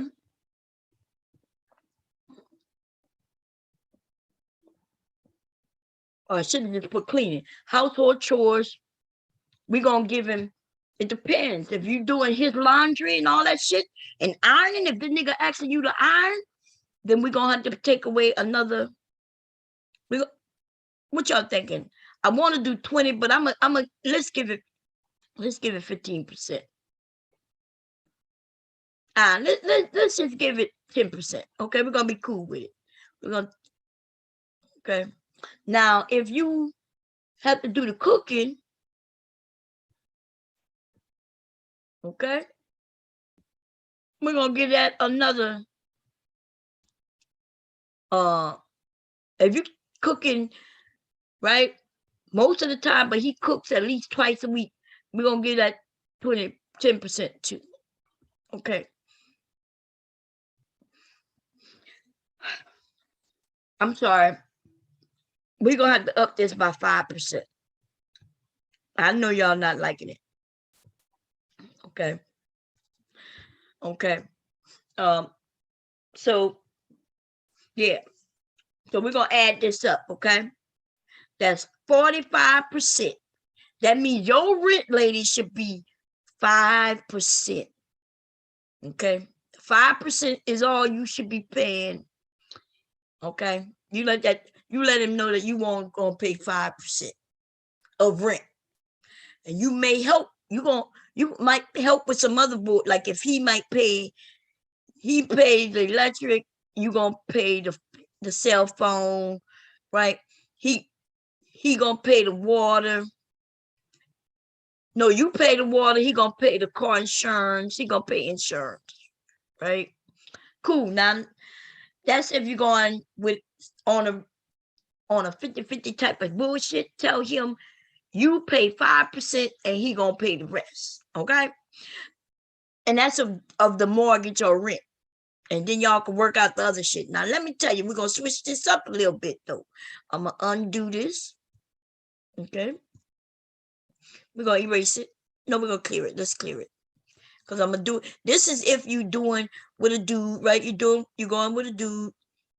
He talking all that nonsense about splitting the bills. And he don't want to just say we're gonna work it out, but he be like, no, we're gonna do 50-50. You telling me you're gonna do 5%. He gonna do the rest. He gonna do 95%. You gonna do 5%. Okay. Now that 25% of vagina, right? That includes if you have some children. But if you don't have no goddamn children, right? I'm spelling shit wrong. Let me take my eraser. Okay. We got to make this clear. I need to make sure y'all understand. Okay. If you use your vagina for little children to escape that mofo, okay, you get to take off some more percentage. Okay. Now, not only is you not going to pay, but he owed you. Okay. Now he owes you money. Instead of him paying 100%, he now has to pay 120%.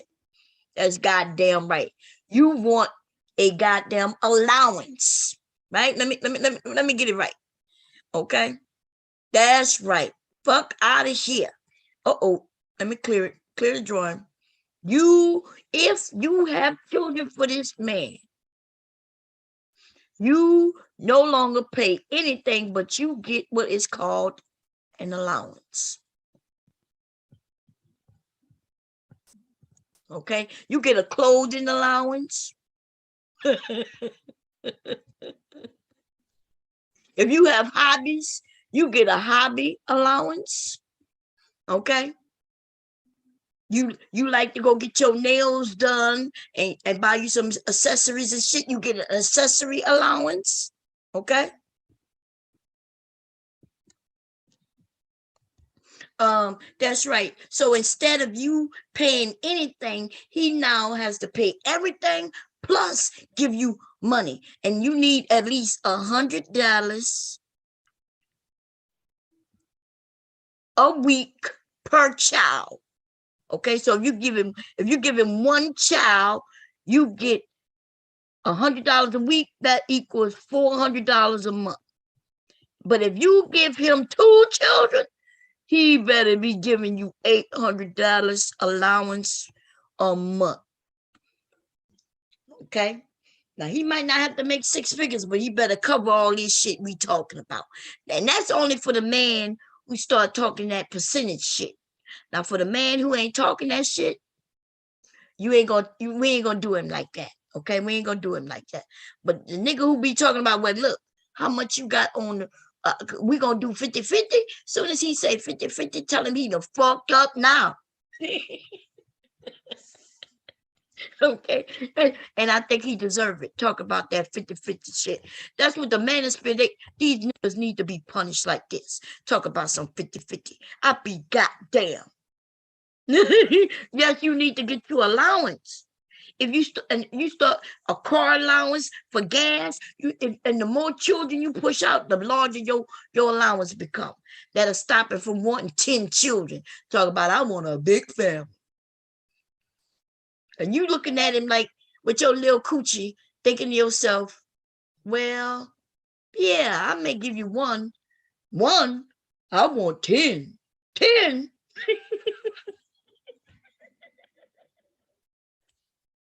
Well, Aries, it's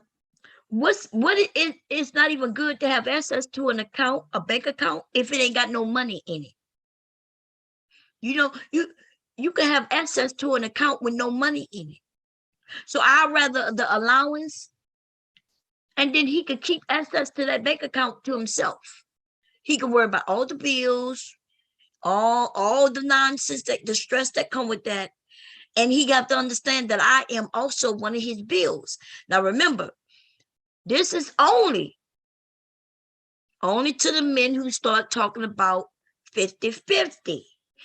What I'm saying is, if you with a man you're dating or dealing with, and he never brings up 50-50, then you ain't got to worry about none of this. For you men out there, you ain't got to worry about none of this if you don't bring up 50-50. But if you one of them men talking about, yeah, we're going to move together and we're going to go 50%, 50-50.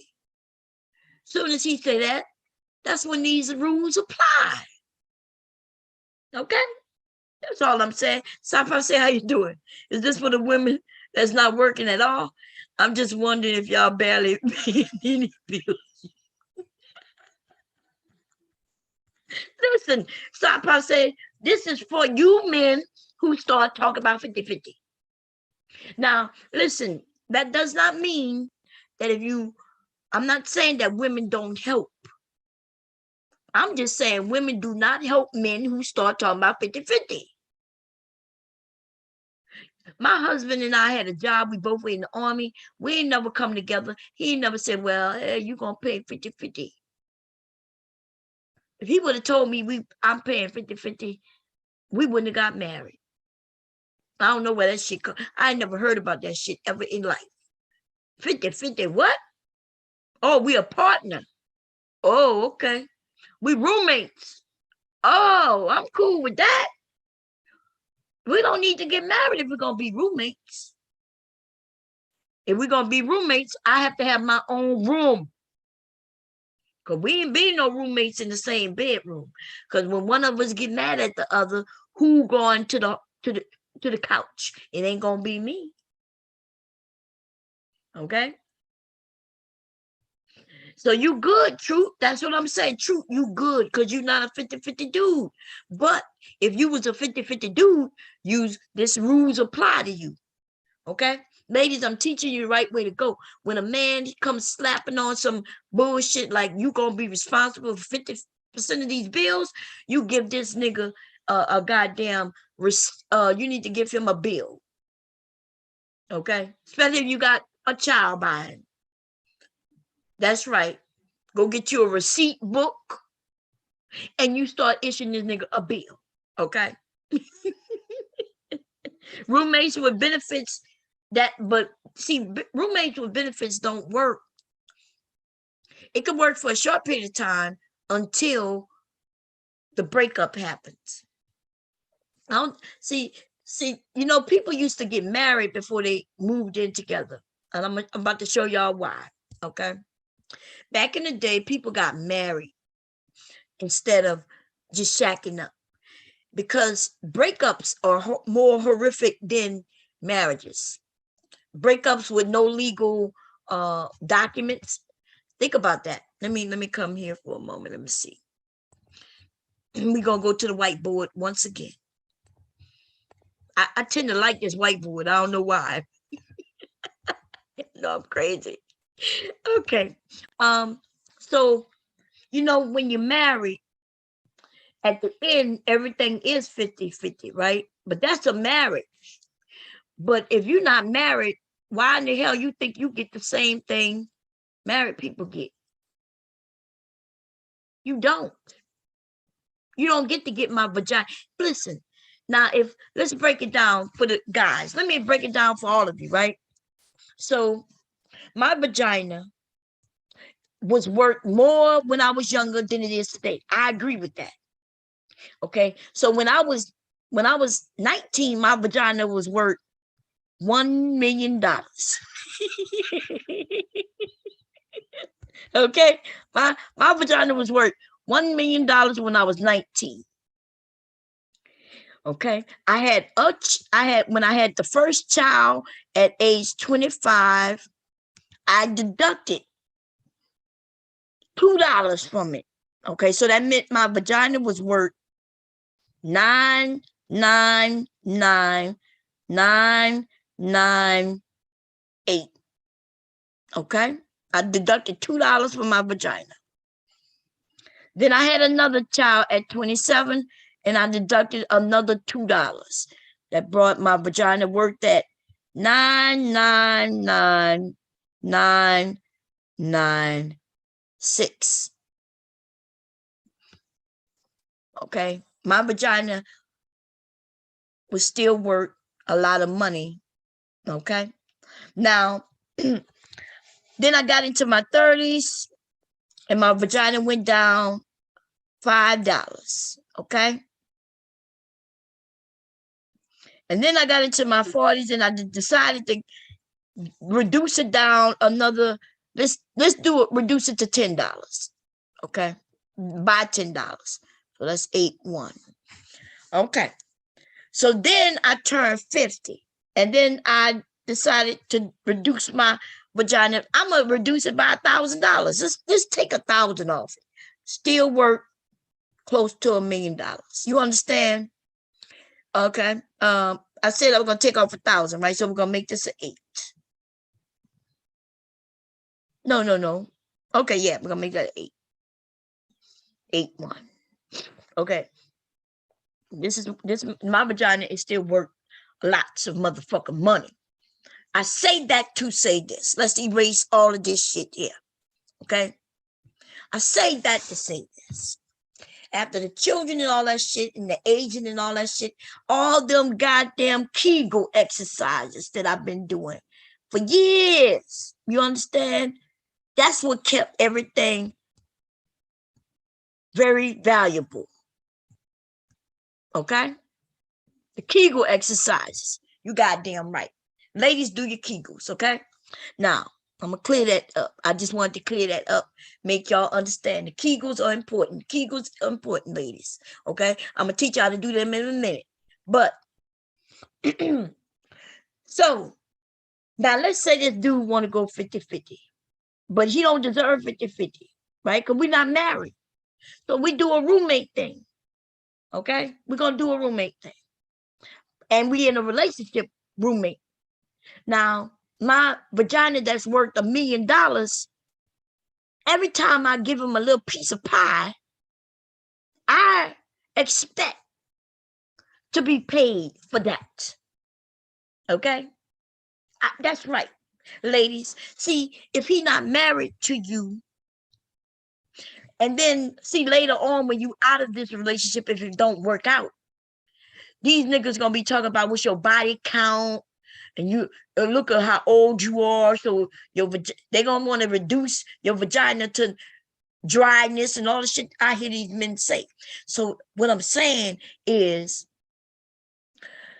since he gets the benefit of your vajayjay, and then he ain't married to it, which means he's not committed to it, then that means he needs to pay for it. And we're gonna charge his ass. Okay, so we're gonna take that $1 million, okay, and we're gonna say we together for 5 years, right? 5 years, okay, and we're gonna say that he don't have to pay the whole $1 million, but we're gonna divide that 5 years. If I have sex with him every week, once a week, right, for 5 years, how much is that? So there's how many weeks? There's 52 weeks in the year, and we did that 5, right? So that's 10, that's 25, 26, right? So that's 260 weeks. That 260 times I done had sex with this dude. Y'all with me? That might be right. That might be wrong. I don't know, but I think that's right. Okay, so I done had sex with him for 260 times. 260 times. And I'm going to charge him the fair market value. Okay? Fair market value of pussy is at least $2,500.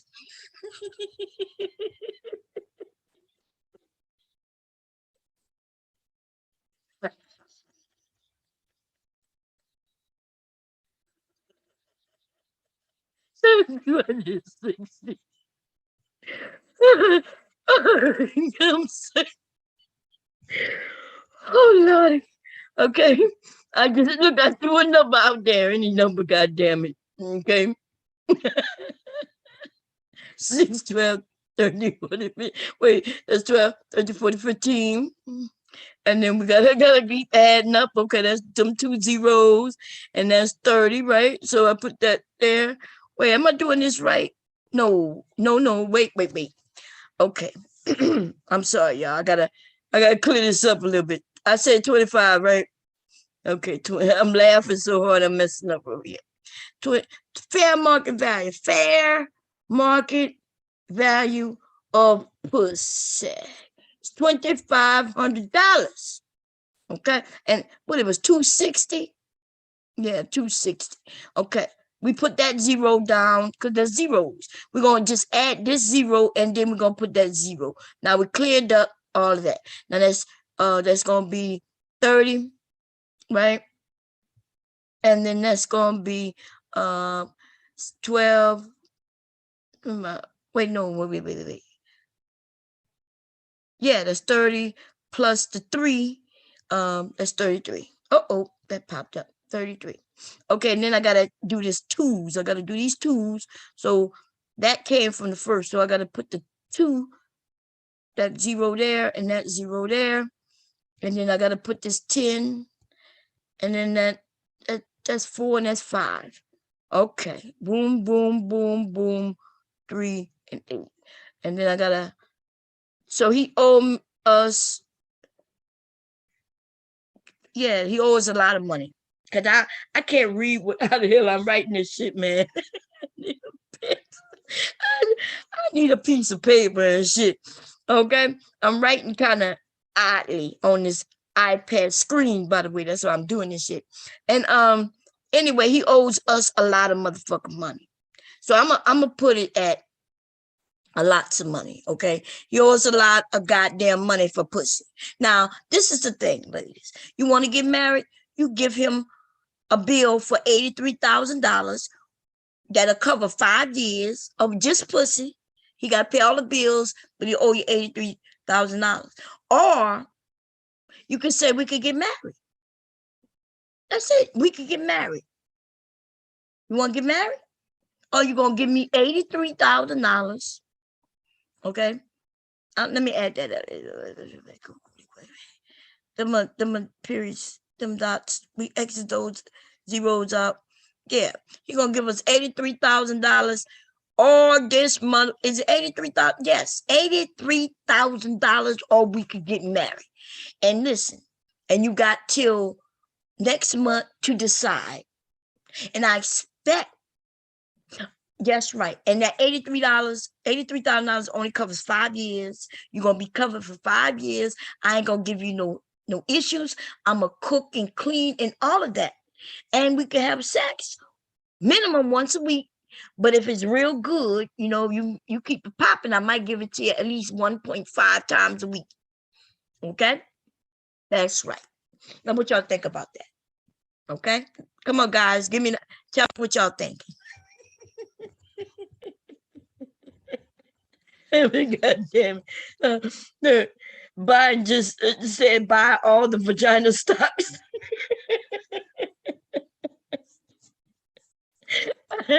Oh, damn. Oh, man, that's right. Look, you look super gremlin vaginas. God damn. Listen, vagina is worth more than gold. And you men know this. The ladies, I don't know if the ladies know this yet, but the men, vaginas are worth more than gold. As long as we stop just giving it to them. And that's the issue right now. They so saturated. The market is so saturated with vaginas just freely being given that it messes up the market value of pussy. But pussy is worth more than gold. And in the moment in which a man is about to, he feels like he's about, like he's about to float up in heaven. It's like, y'all know, orgasm is like a debt. That's what they call it. Orgasm is like a debt. It's like a release of everything. It's almost like you died and came back, like your soul left your body and then came back in. That's how it feels to men, okay? And because of that, ladies, we need to take advantage of that. And I do agree with TD. TD say pussy needs to be on the stock market. Okay? Ladies, we might have to think about that one. Okay? Do your Kegels, and I'm about to show you how to do Kegels right now.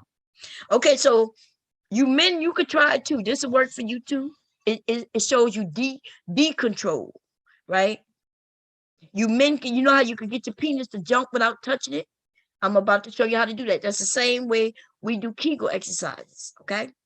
So what we do is, ladies, you imagine you about to use the bathroom and just relax, like kind of push out, like you want to push it out. Shh, right? Push it out and then squeeze like you want to stop it midstream. Hold it. Now let it go. Now hold it. Grip it tight. Now let it go. Men, when you do this, your penis, as you get better toned with it, your penis will jump. It'll jump. It'll go boop, boop, boop, boop, boop. You can even do Morse code with your penis if you learn how to do it very well. Doop. 2 long dots, 1 short dot. SOS, okay, God damn it. For the ladies, it's about grabbing, holding, and then letting go. Grab it, hold, and I'm telling you, do this, okay? Because when you get older, you don't want to start peeing on yourself. When you laugh, you don't want to be peeing on yourself. You know, especially for those who've had children. Those of us who have children, our bladders and everything start getting weaker. But the Kegel exercises help control that. It keeps the muscles tight. Whoo, and then let loose. And ladies, this is how you get men to marry you, okay? You do Kegels when they're inside, okay? When they're inside, and they can feel it. They be like, don't move, and then you squeeze, and they be like, oh, no fair. Yes, it's Kegels in the side, God damn it. Y'all can start a layaway play.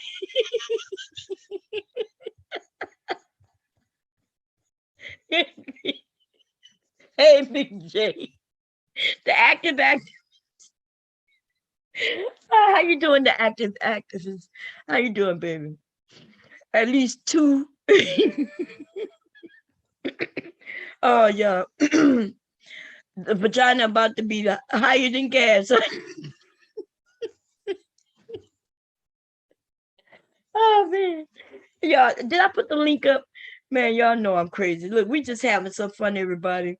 We over here laughing, putting some prices on the vagina. You know what I mean? Now, penis, now I'm going to be honest with y'all. Penis is valuable, but the issue with penis being valuable is that's why y'all, the men called the Pookies and Ray Rays, right? Those are the men. Wait, I'm under the wrong, no wonder. Okay, I'm under the wrong name. I got to sign into my other account. Okay, so the thing about the Pookies, the men called certain men Pookies because they get the women, and they have children by multiple nice looking women. But what y'all don't understand, the reason why that is because those men, it's not even about their looks. Some of these men that y'all call Pookies based on their children, they might not even be good looking.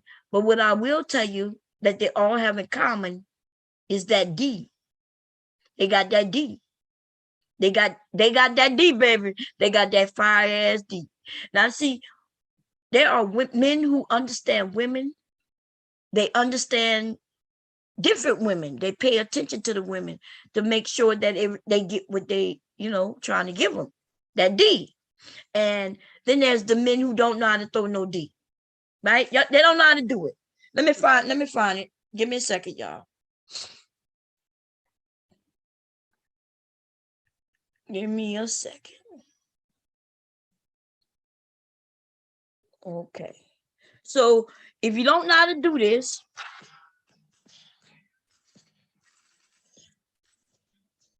hey, listen up, y'all, cause this is it. Forget that old dance, and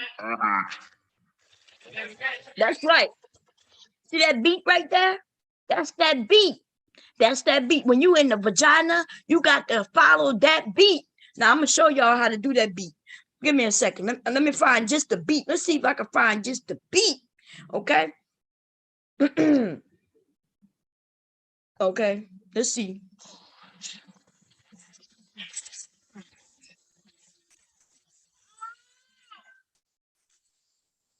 That's right, goddammit. Woo! Hey, listen up, y'all, cause this is it. Forget that old dance and throw that dick. Woo! You got the dance in the vagina, okay? Now I'm gonna taught the ladies how to squeeze and let loose. Squeeze and let loose. Now you men, I'm gonna turn on my cam, okay? I'm gonna turn on my cam, and I'm about to teach you something. Don't laugh at me.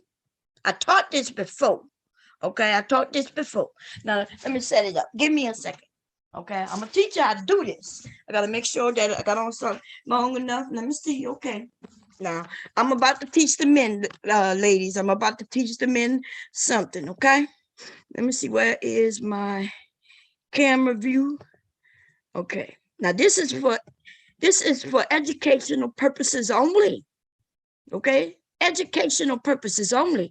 I don't want to hear, don't be taking my information, resharing it, reselling it. This is for educational purposes only. Okay. Now give me a second. Let me make sure everything's right. Okay. Okay, yes. Okay. Now let me find this goddamn thing, this beat right here. Okay. Now we're gonna We about to, okay, so listen. Okay, y'all got to learn how to, and then y'all know how to get in there and get in there. And then you got to, while you like this, right? You got to know how to shake it like this. Wee, wee.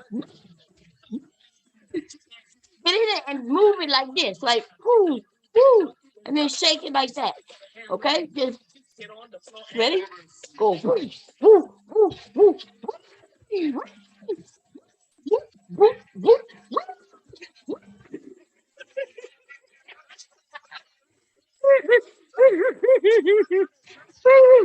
Oh, God. Okay, y'all with me? Y'all with me? Y'all understand? Oh, Lordy. Don't get out of breath like I did, okay? You got to stay young and you got to stay energetic. And you got to shake it when you're in there. You got to shake it. Shake it like shake a tail feather while you in the vagina. You got to hit the walls and you got to, man, y'all got to dance in the coochie. Now, what's going on? Y'all should know this already.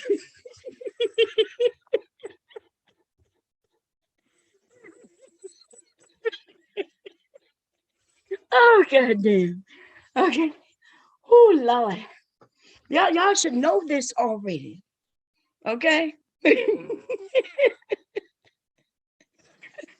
So get up.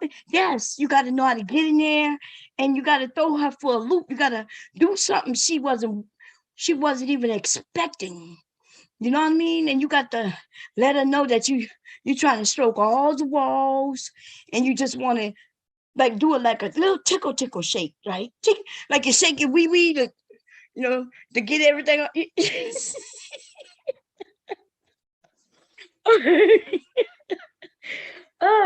If you see,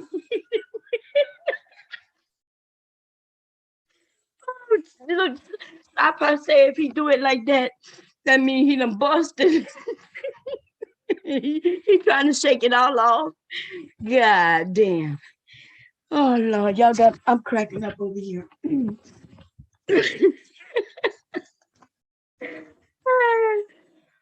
Oh Lord. Hey, what's up, Gigi? How y'all doing? How's everybody doing? We just having some fun tonight. That's all. Big Duke, what's going on, my brother? How you been? Big Duke say that's 2 Live Crew. Yes, that is. Back in the day, 2 Live Crew used to be the shit, man. That's when they was almost banned in the USA.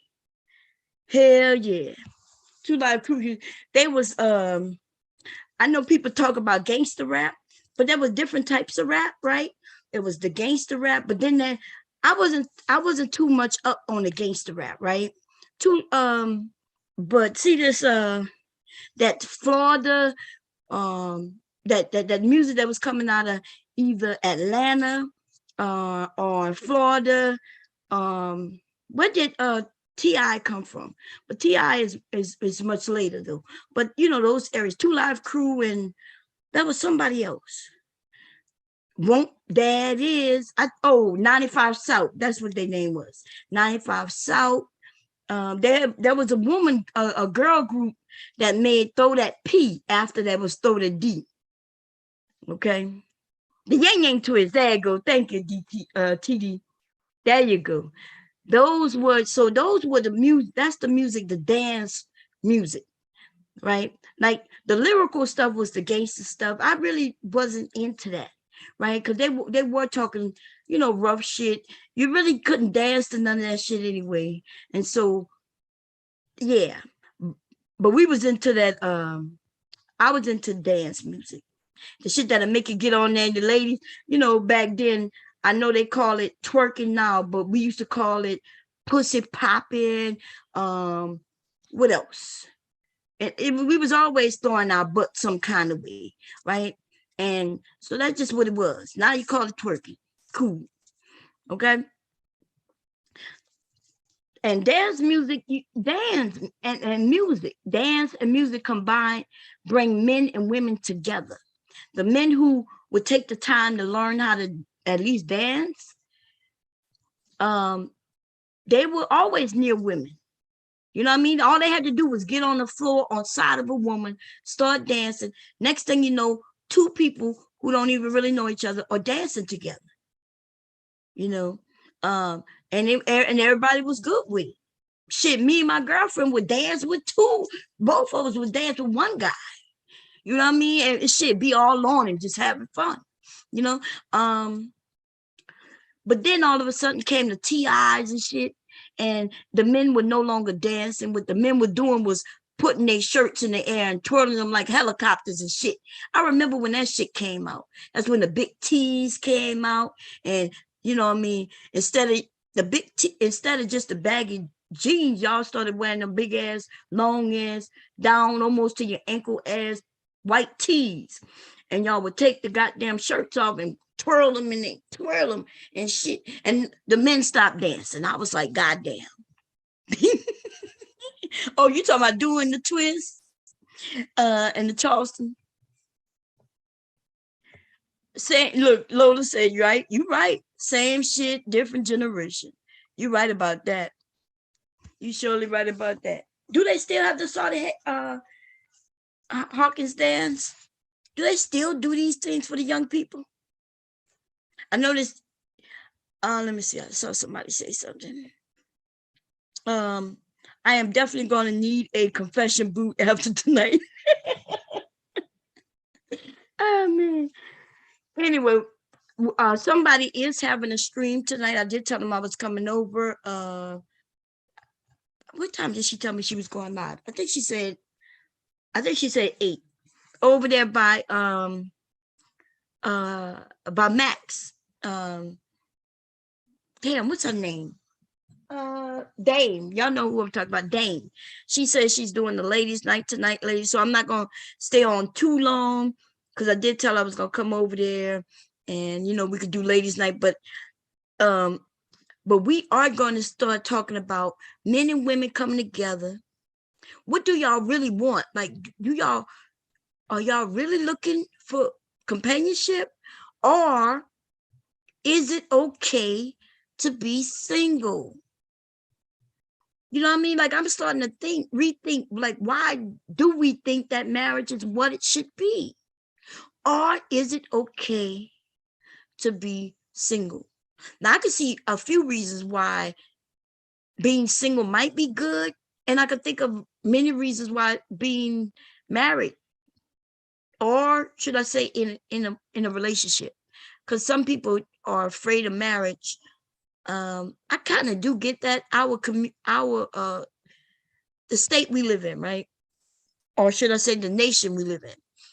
And I'm not sure if this is true or not. I only heard this. I heard this through the elderly, you know, back in the day, and they would say that it was, even though they loved each other and wanted to be with each other, it would have hurt their income to be together, to get married, because he was getting his check and she was getting her check. And based on what they were saying, that if they had gotten together, were they going to lose the checks, or were they going to just go into a higher tax bracket? I'm not sure, but either way, that still is like a punishment, right? Because if you go in the next tax bracket, and that means you pay more tax money, that's still like you paying, right? You losing money. So I'm going to look into that to see which one, but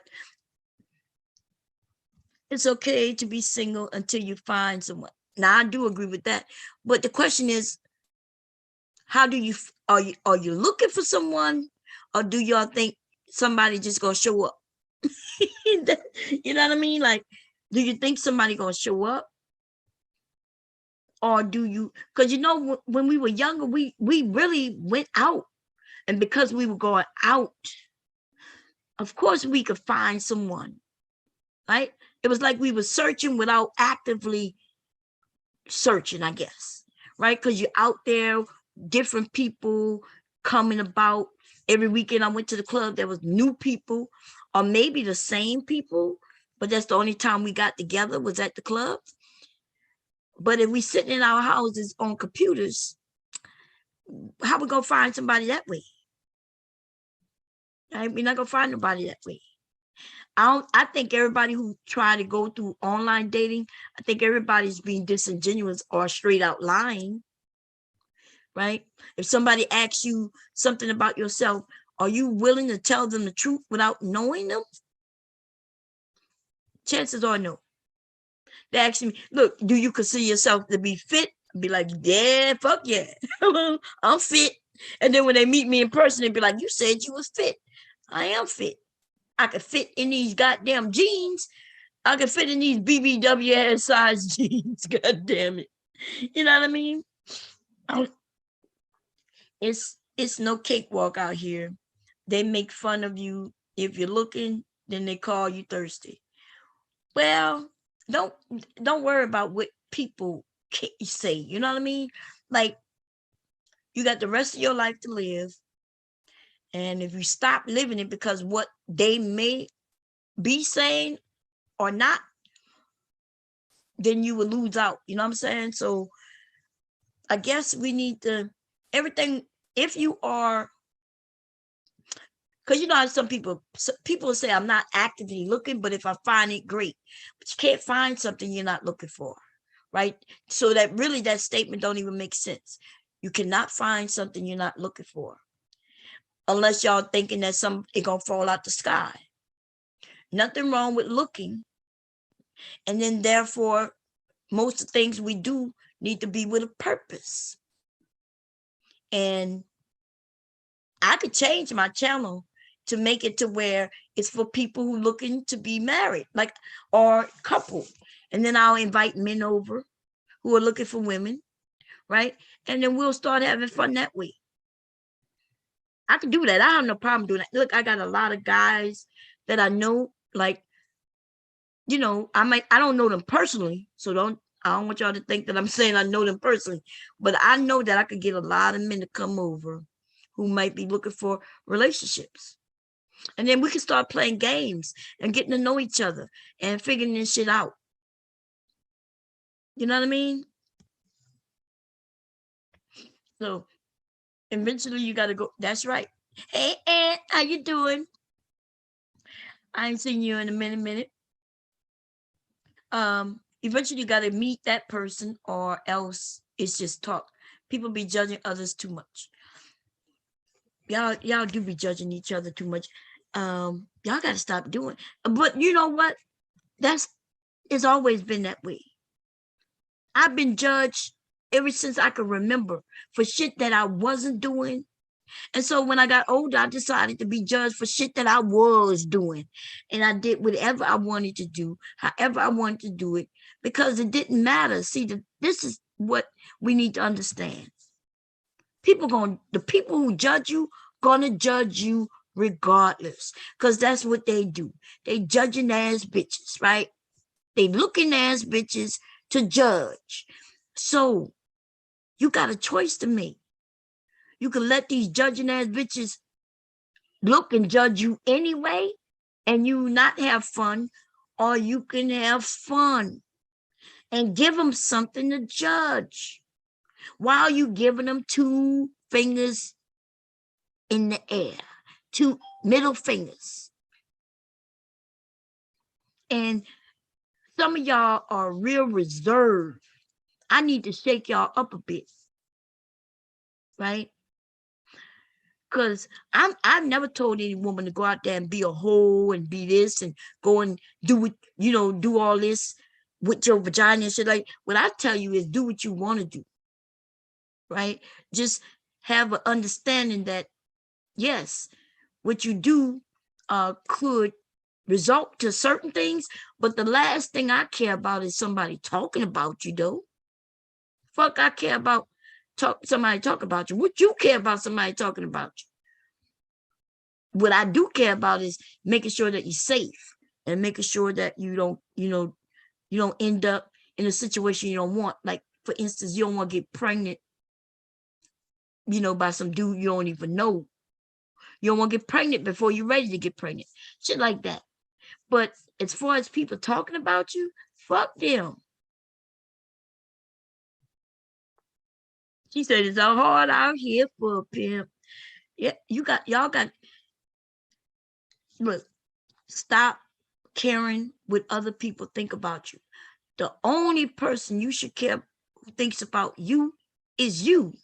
For real, for real. You know what I mean? Like being called a whore and you not a whore. Well, why would you care? And being called a whore, if you consider yourself to be a whore, then who cares? Who cares what other people think? So y'all gotta loosen up and shaking up and realize that we're not getting any younger. Just like I'm not getting younger, y'all not getting younger neither. Okay? y'all not getting all younger neither. It's half chance, and so it's like, yeah. Listen, you. Sometimes the key is to stop looking. You walk past your potential partner every day. Love will find you. See, that sounds like a billboard or a romantic novel or a romantic movie, but reality is there's hundreds of people, hundreds of thousands of people walk past each other every day, right? And they may never find each other, but they may be right for one another. Only in the movies do they end up finding each other.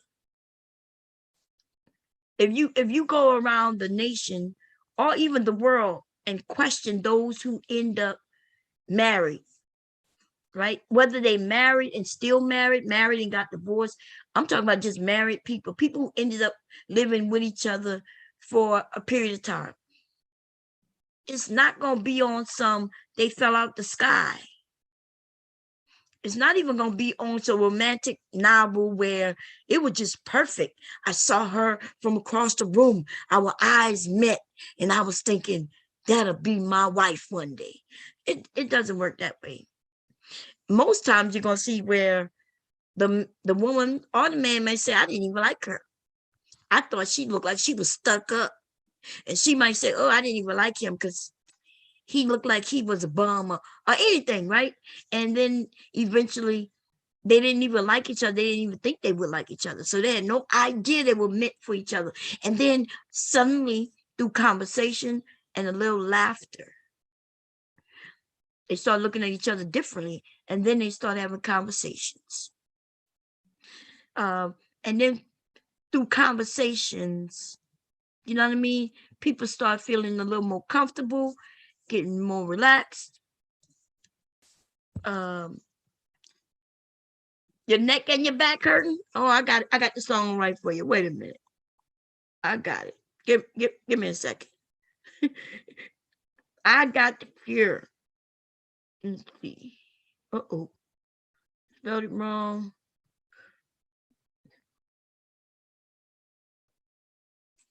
All you ladies pop your pussy like this. Shake your body, don't stop, don't miss. All you ladies pop your pussy like this. Shake your body, don't stop, don't miss. Just do it, do it, do it, do it, do it now. Oh man.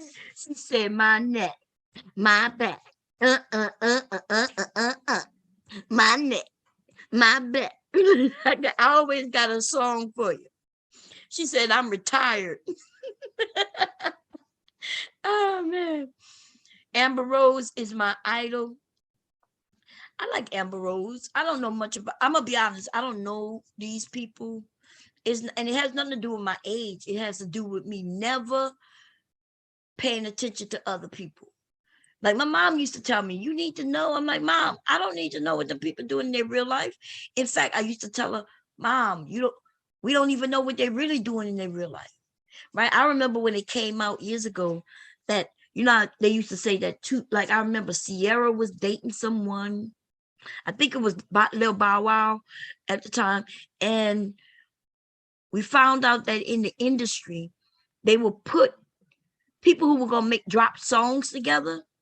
They thought that it would be more popular. The song would be more popular if people thought they were in a relationship. And I think they had dropped a song together, right? And they have been doing this for a while. And so my point is this though, they can show us something, but it might be something in reality is something different. And so I've never looked at other people's lives. And I think that's what's destroying a lot of younger people is y'all looking at other people's lives, right? These wealthy people, and they're showing you how elaborate, how great it looks to be wealthy and to live this life and to carry these $10,000 bags and shit like that. And then we got people who want to be just like them, right? You want to be just like them.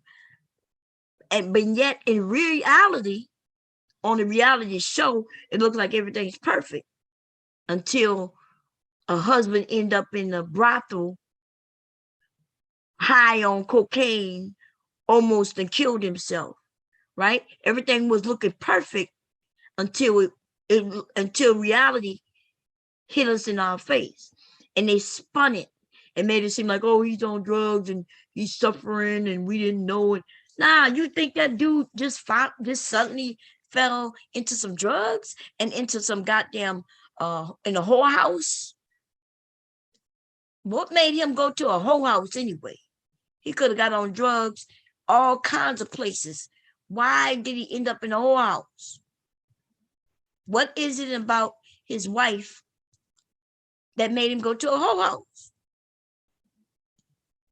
And so I'm just saying, abused women keep being abused because it's comfortable for them. They know no different. But I agree with that. I'm going to reactivate my Christian mingle after the new moon. She said the new moon.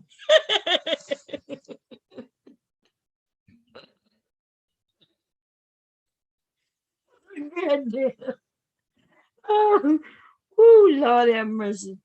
Let me see. Hey Siri, when is the new moon? The nearest new moon was at 12:35 p.m. Eastern Standard Time, Wednesday, March 2nd, 2022. What? Hey Siri, when is the next new moon? The next new moon will be at 2:24 a.m. Eastern Daylight Time, Friday, April 1st, 2022. April 1st. Friday, April 1st. Okay, so I'm gonna put it on my calendar. Queen of Cali. Let me put this up. Hey Siri, open calendar. You'll need to unlock your iPhone first. Hey Siri, open calendar to April 1st, 2022. Write note. Queen of Cali will reinstate her Christian Mingle account today at 2:45 p.m.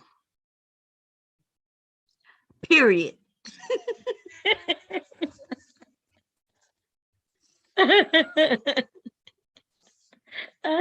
Okay, that's right. I'm gonna make sure listen, I'm gonna hold you to it. Truth said that I'm the auntie you never had. I'm the auntie you always wish you had, baby. It's okay.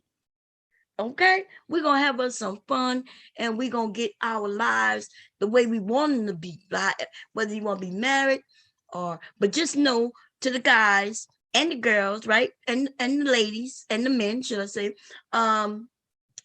vagina is worth money. Okay, the woman puts a value on it. The man decide whether it's worthy, though, ladies. That's why you got to keep your kegels up, because you don't want to tell a man your vagina is worth $1 million, and then when he get in there, he thinks it's only worth $40. You don't want that. You want that man, when you get out the bed with him, you want him to understand that this is where he want to be often. Okay, he want to be right here often, and now he got to do right. He got to do right to make it to where you welcome him back often. And ladies, we also got to cater to the men. I know some women hate when I say this. They start calling me mammies when I say this. The truth of the matter is, men like certain things, right? Some things they don't even know that they like because they've never had it before.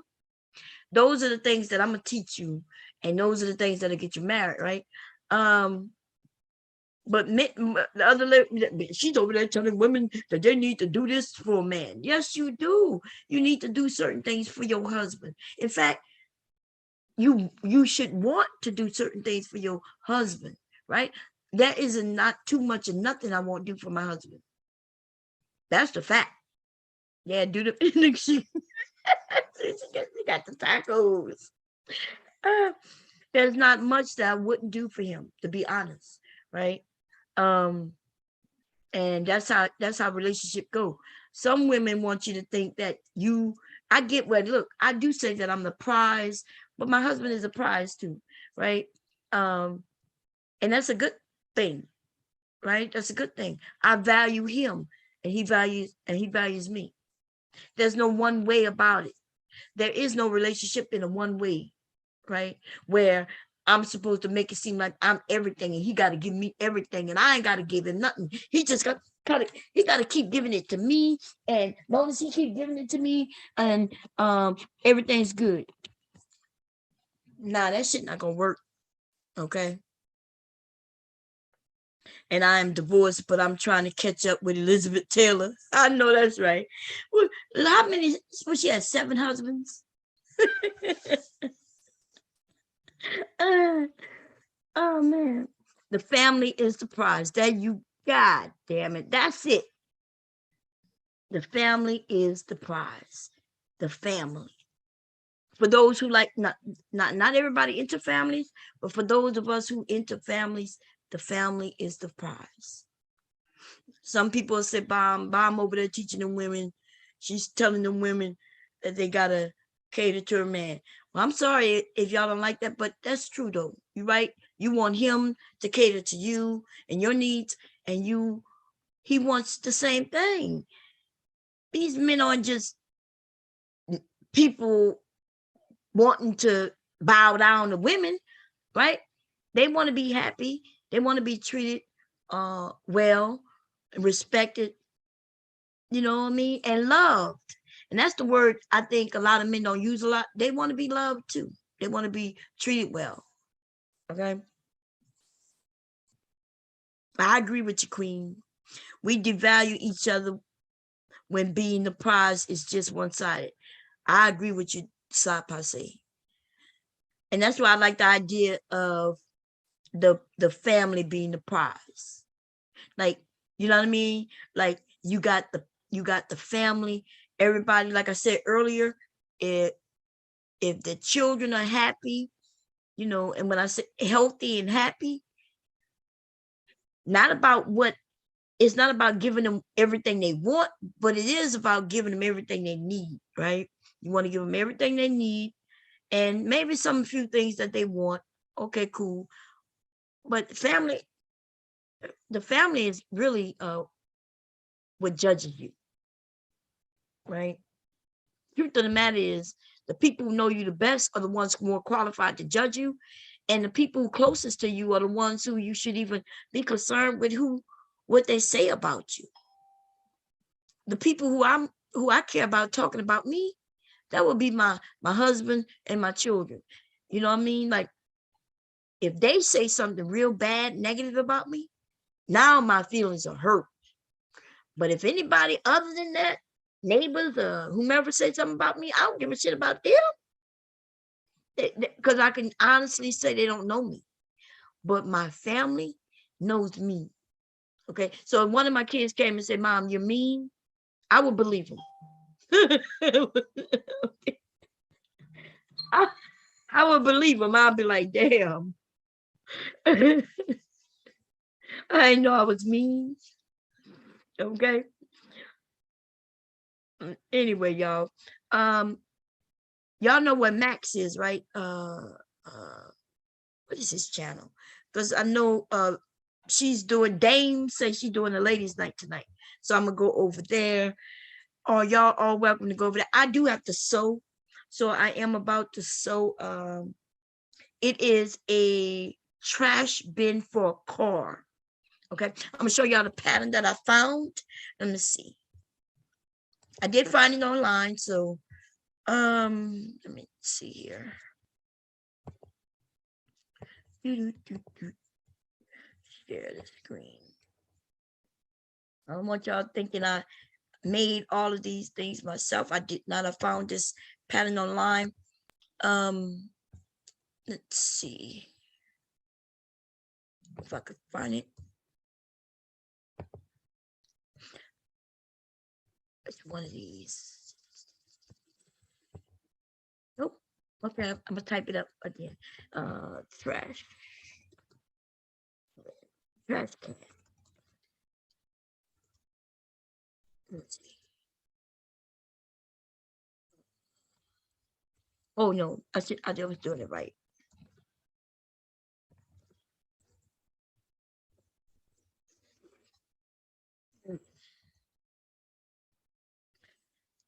So whatever, it's hers. So she has a pattern. What is this? Let me take that off. I don't know. I don't do this shit. Let's just sew it. See, I don't follow him. I just grab the pattern. Let me see if we go. Nah, she's not showing what it looks like. It's me, Mikey. Let's see. It doesn't look like that one. Nope. It looks like this one.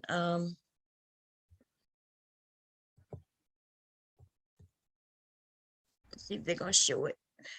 Yeah, that's it. Let me see. Guys, so today's video is sewing. I am doing mine with fabric, but I do have also some leather, or should I say marine vinyl. It's vinyl, really. Let's see. Why they don't put their pictures at the beginning or even at the end?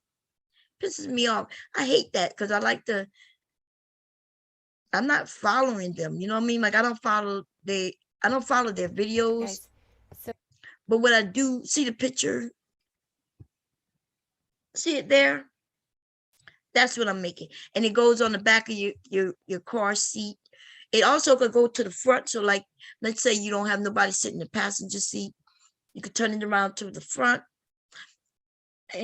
Or you could turn it around to the back like this. And I thought it would be perfect for like Leaky Leak. When Leaky Leak is sitting in the back in his car seat, he could have toys in here. And when he have toys that are just for the car, right? So that way when we go on long rides, he always have certain toys in the vehicle already. We don't have to pack them up and we don't have to, so they'll be in the car and he could just reach in there and pick them up and play with them, put them back. Also, I can make it big enough if I wanted. If you wanted one to put your iPad in or your laptop. So when you're going on travel, but I'm going to make this. The first one I'm making is going to be for my husband to go in his car to use as a trash can. Okay.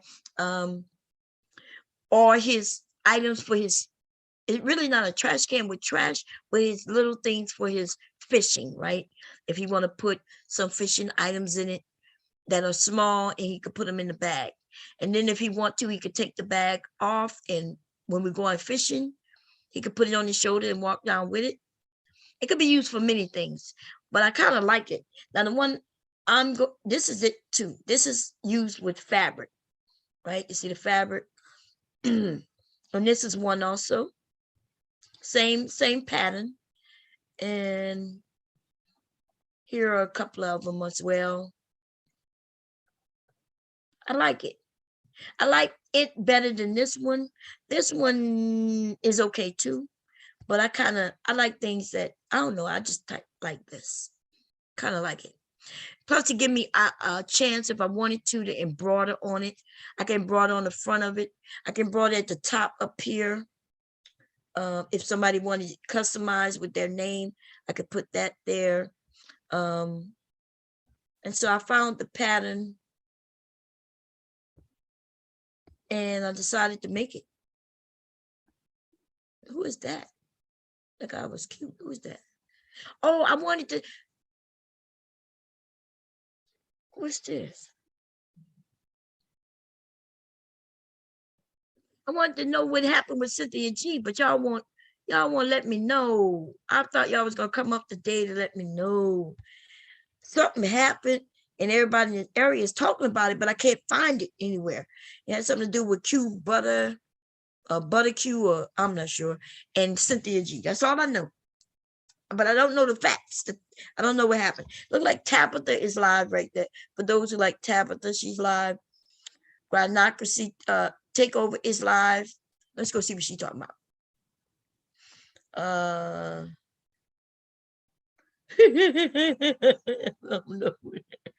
Well, she got a few people over there, y'all. She's live right now. And Tabitha's live. Degrading Black women is the Black manosphere's bread and butter. Yeah. Y'all make sure if y'all not subscribed to Tabitha, go show us some love in the Granocracy talk. Okay. And also, I was over there by Psychopedia today. That's who was talking about, but I didn't know what he was talking about. So therefore, I really couldn't participate. I was trying to catch on, but I just couldn't, y'all. I couldn't. They wasn't sharing enough information. Let me see what online with Tasha was talking about lately. Howard, Dwight Howard, and I don't know them people. Did anybody listen to the Tasha K with Usher's ex-wife? What they? Oh, is they talking about which? Because I hope they ain't gonna be letting that woman talk about Usher, because that woman was a woman messing with a child. Okay, messing with a goddamn kid. So I don't want to hear shit she got to say about him, because if that man fucked up, it probably got to do a lot with her. Okay, probably got a lot to do with her. Leave them young men alone, talking about marrying them and shit. Anyway, y'all, I am going to be I'm not sure if I'm gonna just share me sewing or not. I don't think y'all want to see me sew, but I'll probably go on Facebook and sew, and I'll listen in to the ladies' night. Let me come see what y'all are talking about. And we're going to talk again, okay? Ladies, understand, no 50-50. Y'all, we're going to recap what I taught you, okay? No 50-50. And if a man comes to you with that 50-50, break out the rules to him. Let him know, that you're not doing no 50-50. The most you're going to do is probably 5%. He could do 95%. This only applies to the men who start talking 50-50. For those of you who never mentioned 50-50, this does not apply to you. Okay. And I know some of you think it's good to go 50-50, but I've already broken down why it's not. Right? You're going to always, in the end, if things doesn't work out, you're going to feel like you are putting in more than he is, because you would be, right? You're going to be doing the things that, because now that y'all living together, he going to think of you like, he going to treat you like you a wife without you being a wife. You're going to start acting like you're a wife without being a wife. You're going to be doing the job of a wife without getting the wifely benefits. You're going to start the cleaning. You're going to expect you to do the cleaning, right? So if you paying 50, he paying 50, but you doing the cleaning, you're doing the cooking, and then on top of that, when he wants sex, you giving him sex. Eventually, you're gonna start feeling like you're putting out more than he is, and that is where the stress in the relationship gonna come from, right?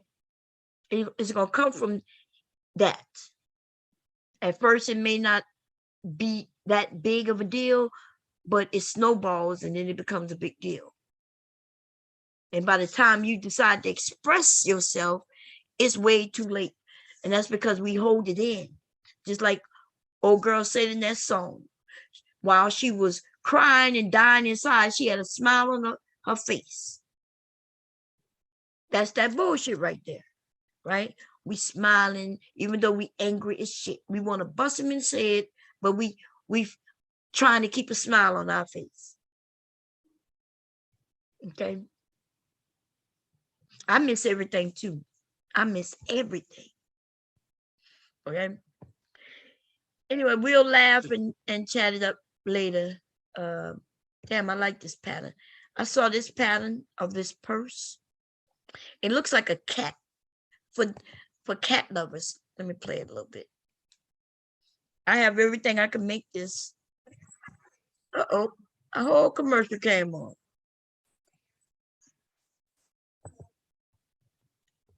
Oh, that's why a commercial came on. Let me see if I can get to the end of the bag. Let's see. Okay, let me move this thing out the way and we'll see. So it looks like a cat. Because they put some stitches there for whiskers and they put a nose. See, that's cute.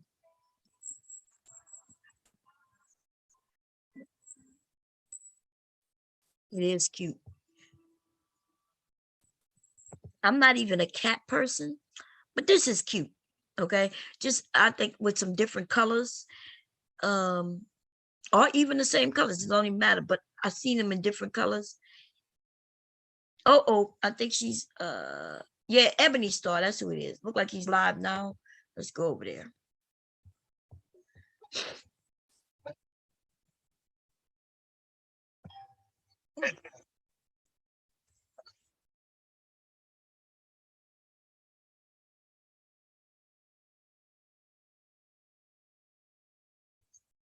Oh, I'm not sure what he's talking about, but I'm gonna go over there and listen. Look like somebody got shot or something happened, y'all. I don't know. I gotta go listen. Go see what they talking about. But anyway, y'all make sure, because Dame Frankie is doing the ladies' night tonight. She said 8, and it is after 8. So I went over time. I did tell her I was gonna go over. So I'll see y'all later. I'm gonna be over there listening, but I'm gonna be sewing on Facebook probably, and I'll talk to y'all later. Okay. The name of the channel is the Ebony Star Network, for those who might want to go check them out. Okay, it's ladies' night tonight. Okay, the Ebony Star Network. I'm not sure who else is live, but I'll catch y'all later. Okay, let me come over here so I can end this. I'll probably see y'all tomorrow. Now I was gonna cook tonight, but she told me she was gonna do ladies' night tonight. So that's why I'm not cooking tonight. But I'm going to be making that banana cream pie for my co-host. I didn't see her tonight, but I want to make that banana cream pie for her. I just got to get my husband to go to the store and get me some bananas. Okay. And I think I am going to do it the easy way so you all could recreate it. I wanted to make the butter too. I was just waiting to do that when I make the banana cream pie. But if I don't get the stuff for the banana cream pie, I am going to show y'all how to make homemade butter. Okay. I'm going to show y'all that tomorrow. That's simple. So that, and maybe I might make some bread. Maybe I'll make some bread and make the butter. Yeah, I might do that. I might record myself making the bread, and then towards the end, I'll show y'all what I've done. And then I'm gonna make the butter for the bread. Thinking about doing that. Okay, because bread takes a while, y'all. Depending on what kind of bread you make and the way you do it, because there's several ways to do it. You could do a quick bread too, but I'm gonna use yeast. I may also make a piece of dough with using yeast, but you